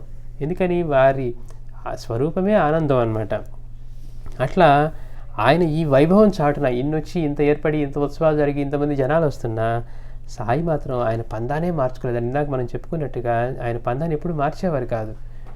ఈ వైభవం చాటున సాయి మాత్రం మహత్తరము అతి నిరాడంబరము అయిన మహత్తరమైన జీవితాన్ని కొనసాగిస్తూ ఉన్నారు. పైగా పోలిక ఎట్లా చెప్తున్నారు?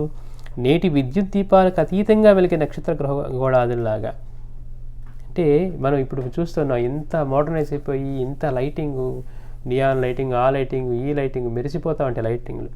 కానీ వాటన్నింటి వెనక వీటన్నింటికంటే అతీతంగా వెలిగే విద్యుత్ దీపాలకు అతీతంగా వెలిగే నక్షత్ర గ్రహ గోళాదుల్లాగా. చూడండి, మనం పైన ఆకాశంలో ఆ నక్షత్రాలని వాటిని కనుక చూస్తే వీటన్నిటికి అతీతంగా వెలిగే నక్షత్ర గ్రహగోళాల్లాగా ఈ మహానగరాల సవ్వడి మాటనున్న అతి సామాన్యము అపారమైన ఆకాశంలా ఈ లైటింగ్ ఇవంతా ఉన్న ఈ మహానగరాల సవ్వడికి ఈ శబ్దం వీటన్నిటి వెనక ఉన్న న్యాచురల్గా ఉన్నటువంటి ఆకాశము అతి సామాన్యము అపారం. ఆకాశం ఎలా ఉంటుంది?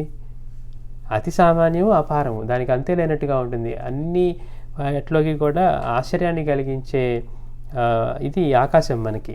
అంటే అంతటా ఉన్న తత్వం వీటన్నిటికీ ఎట్లా ఉంది? వీటన్నిటికీ వెనక ఉన్నా కానీ వీటిని పట్టించుకోకుండా అవి మాత్రం వీటికి అతీతంగా వెలుగుతూనే ఉన్నాయి.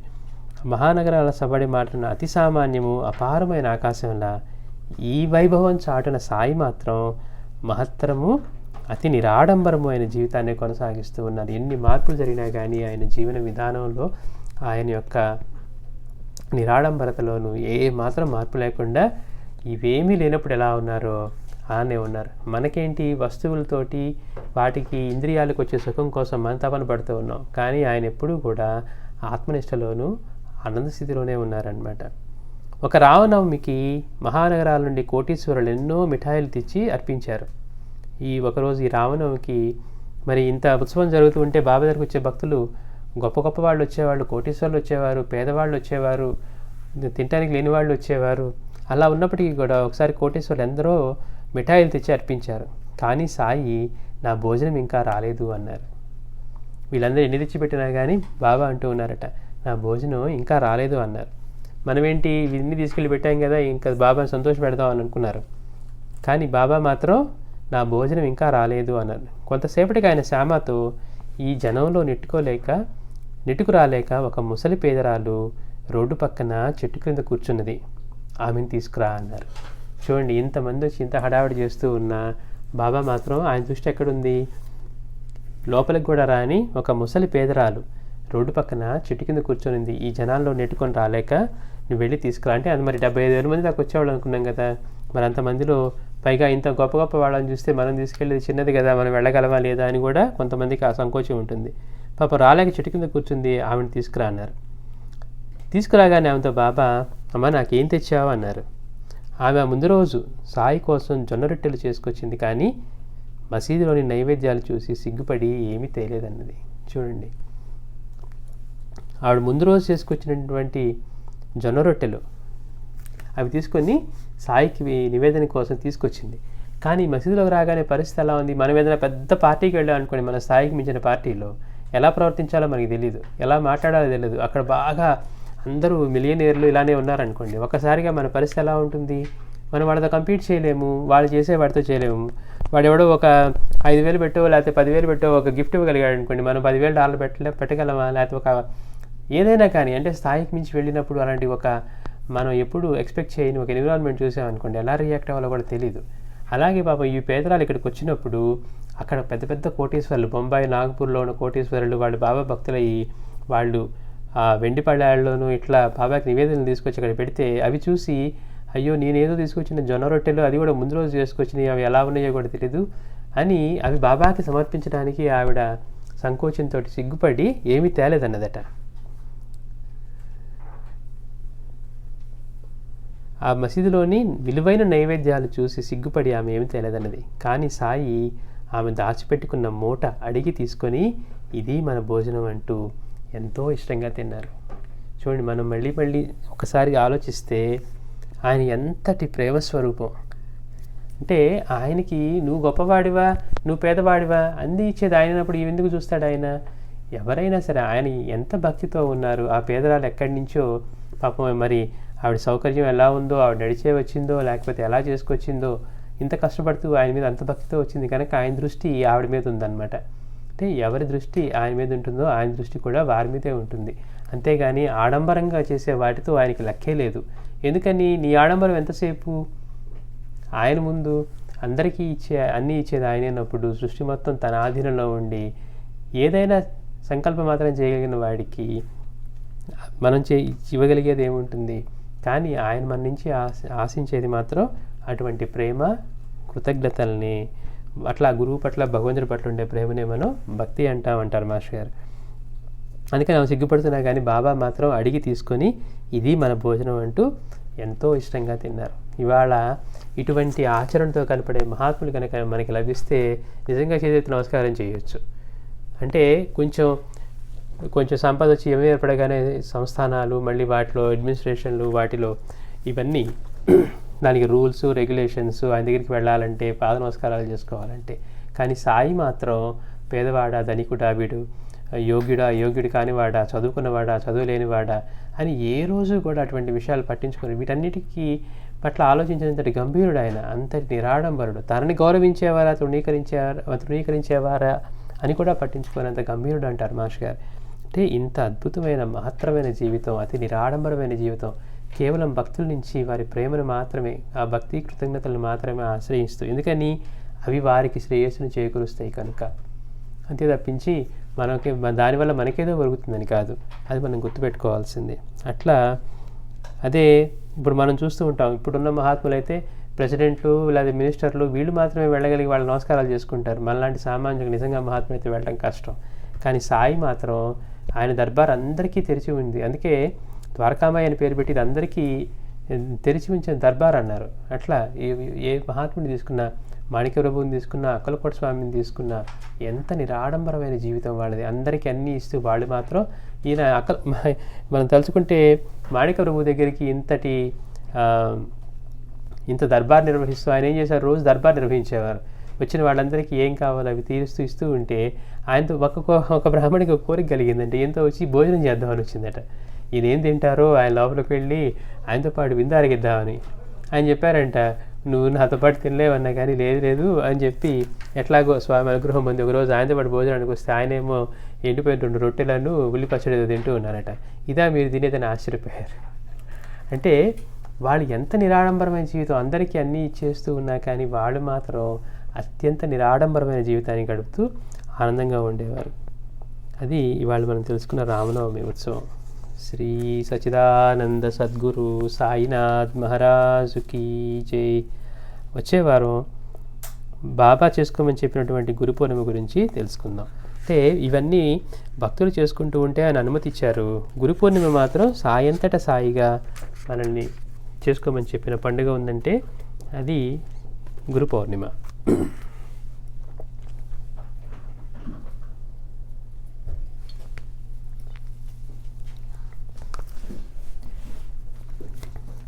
श्री सच्चिदानंद सद्गुरु साईनाथ महाराज की जय।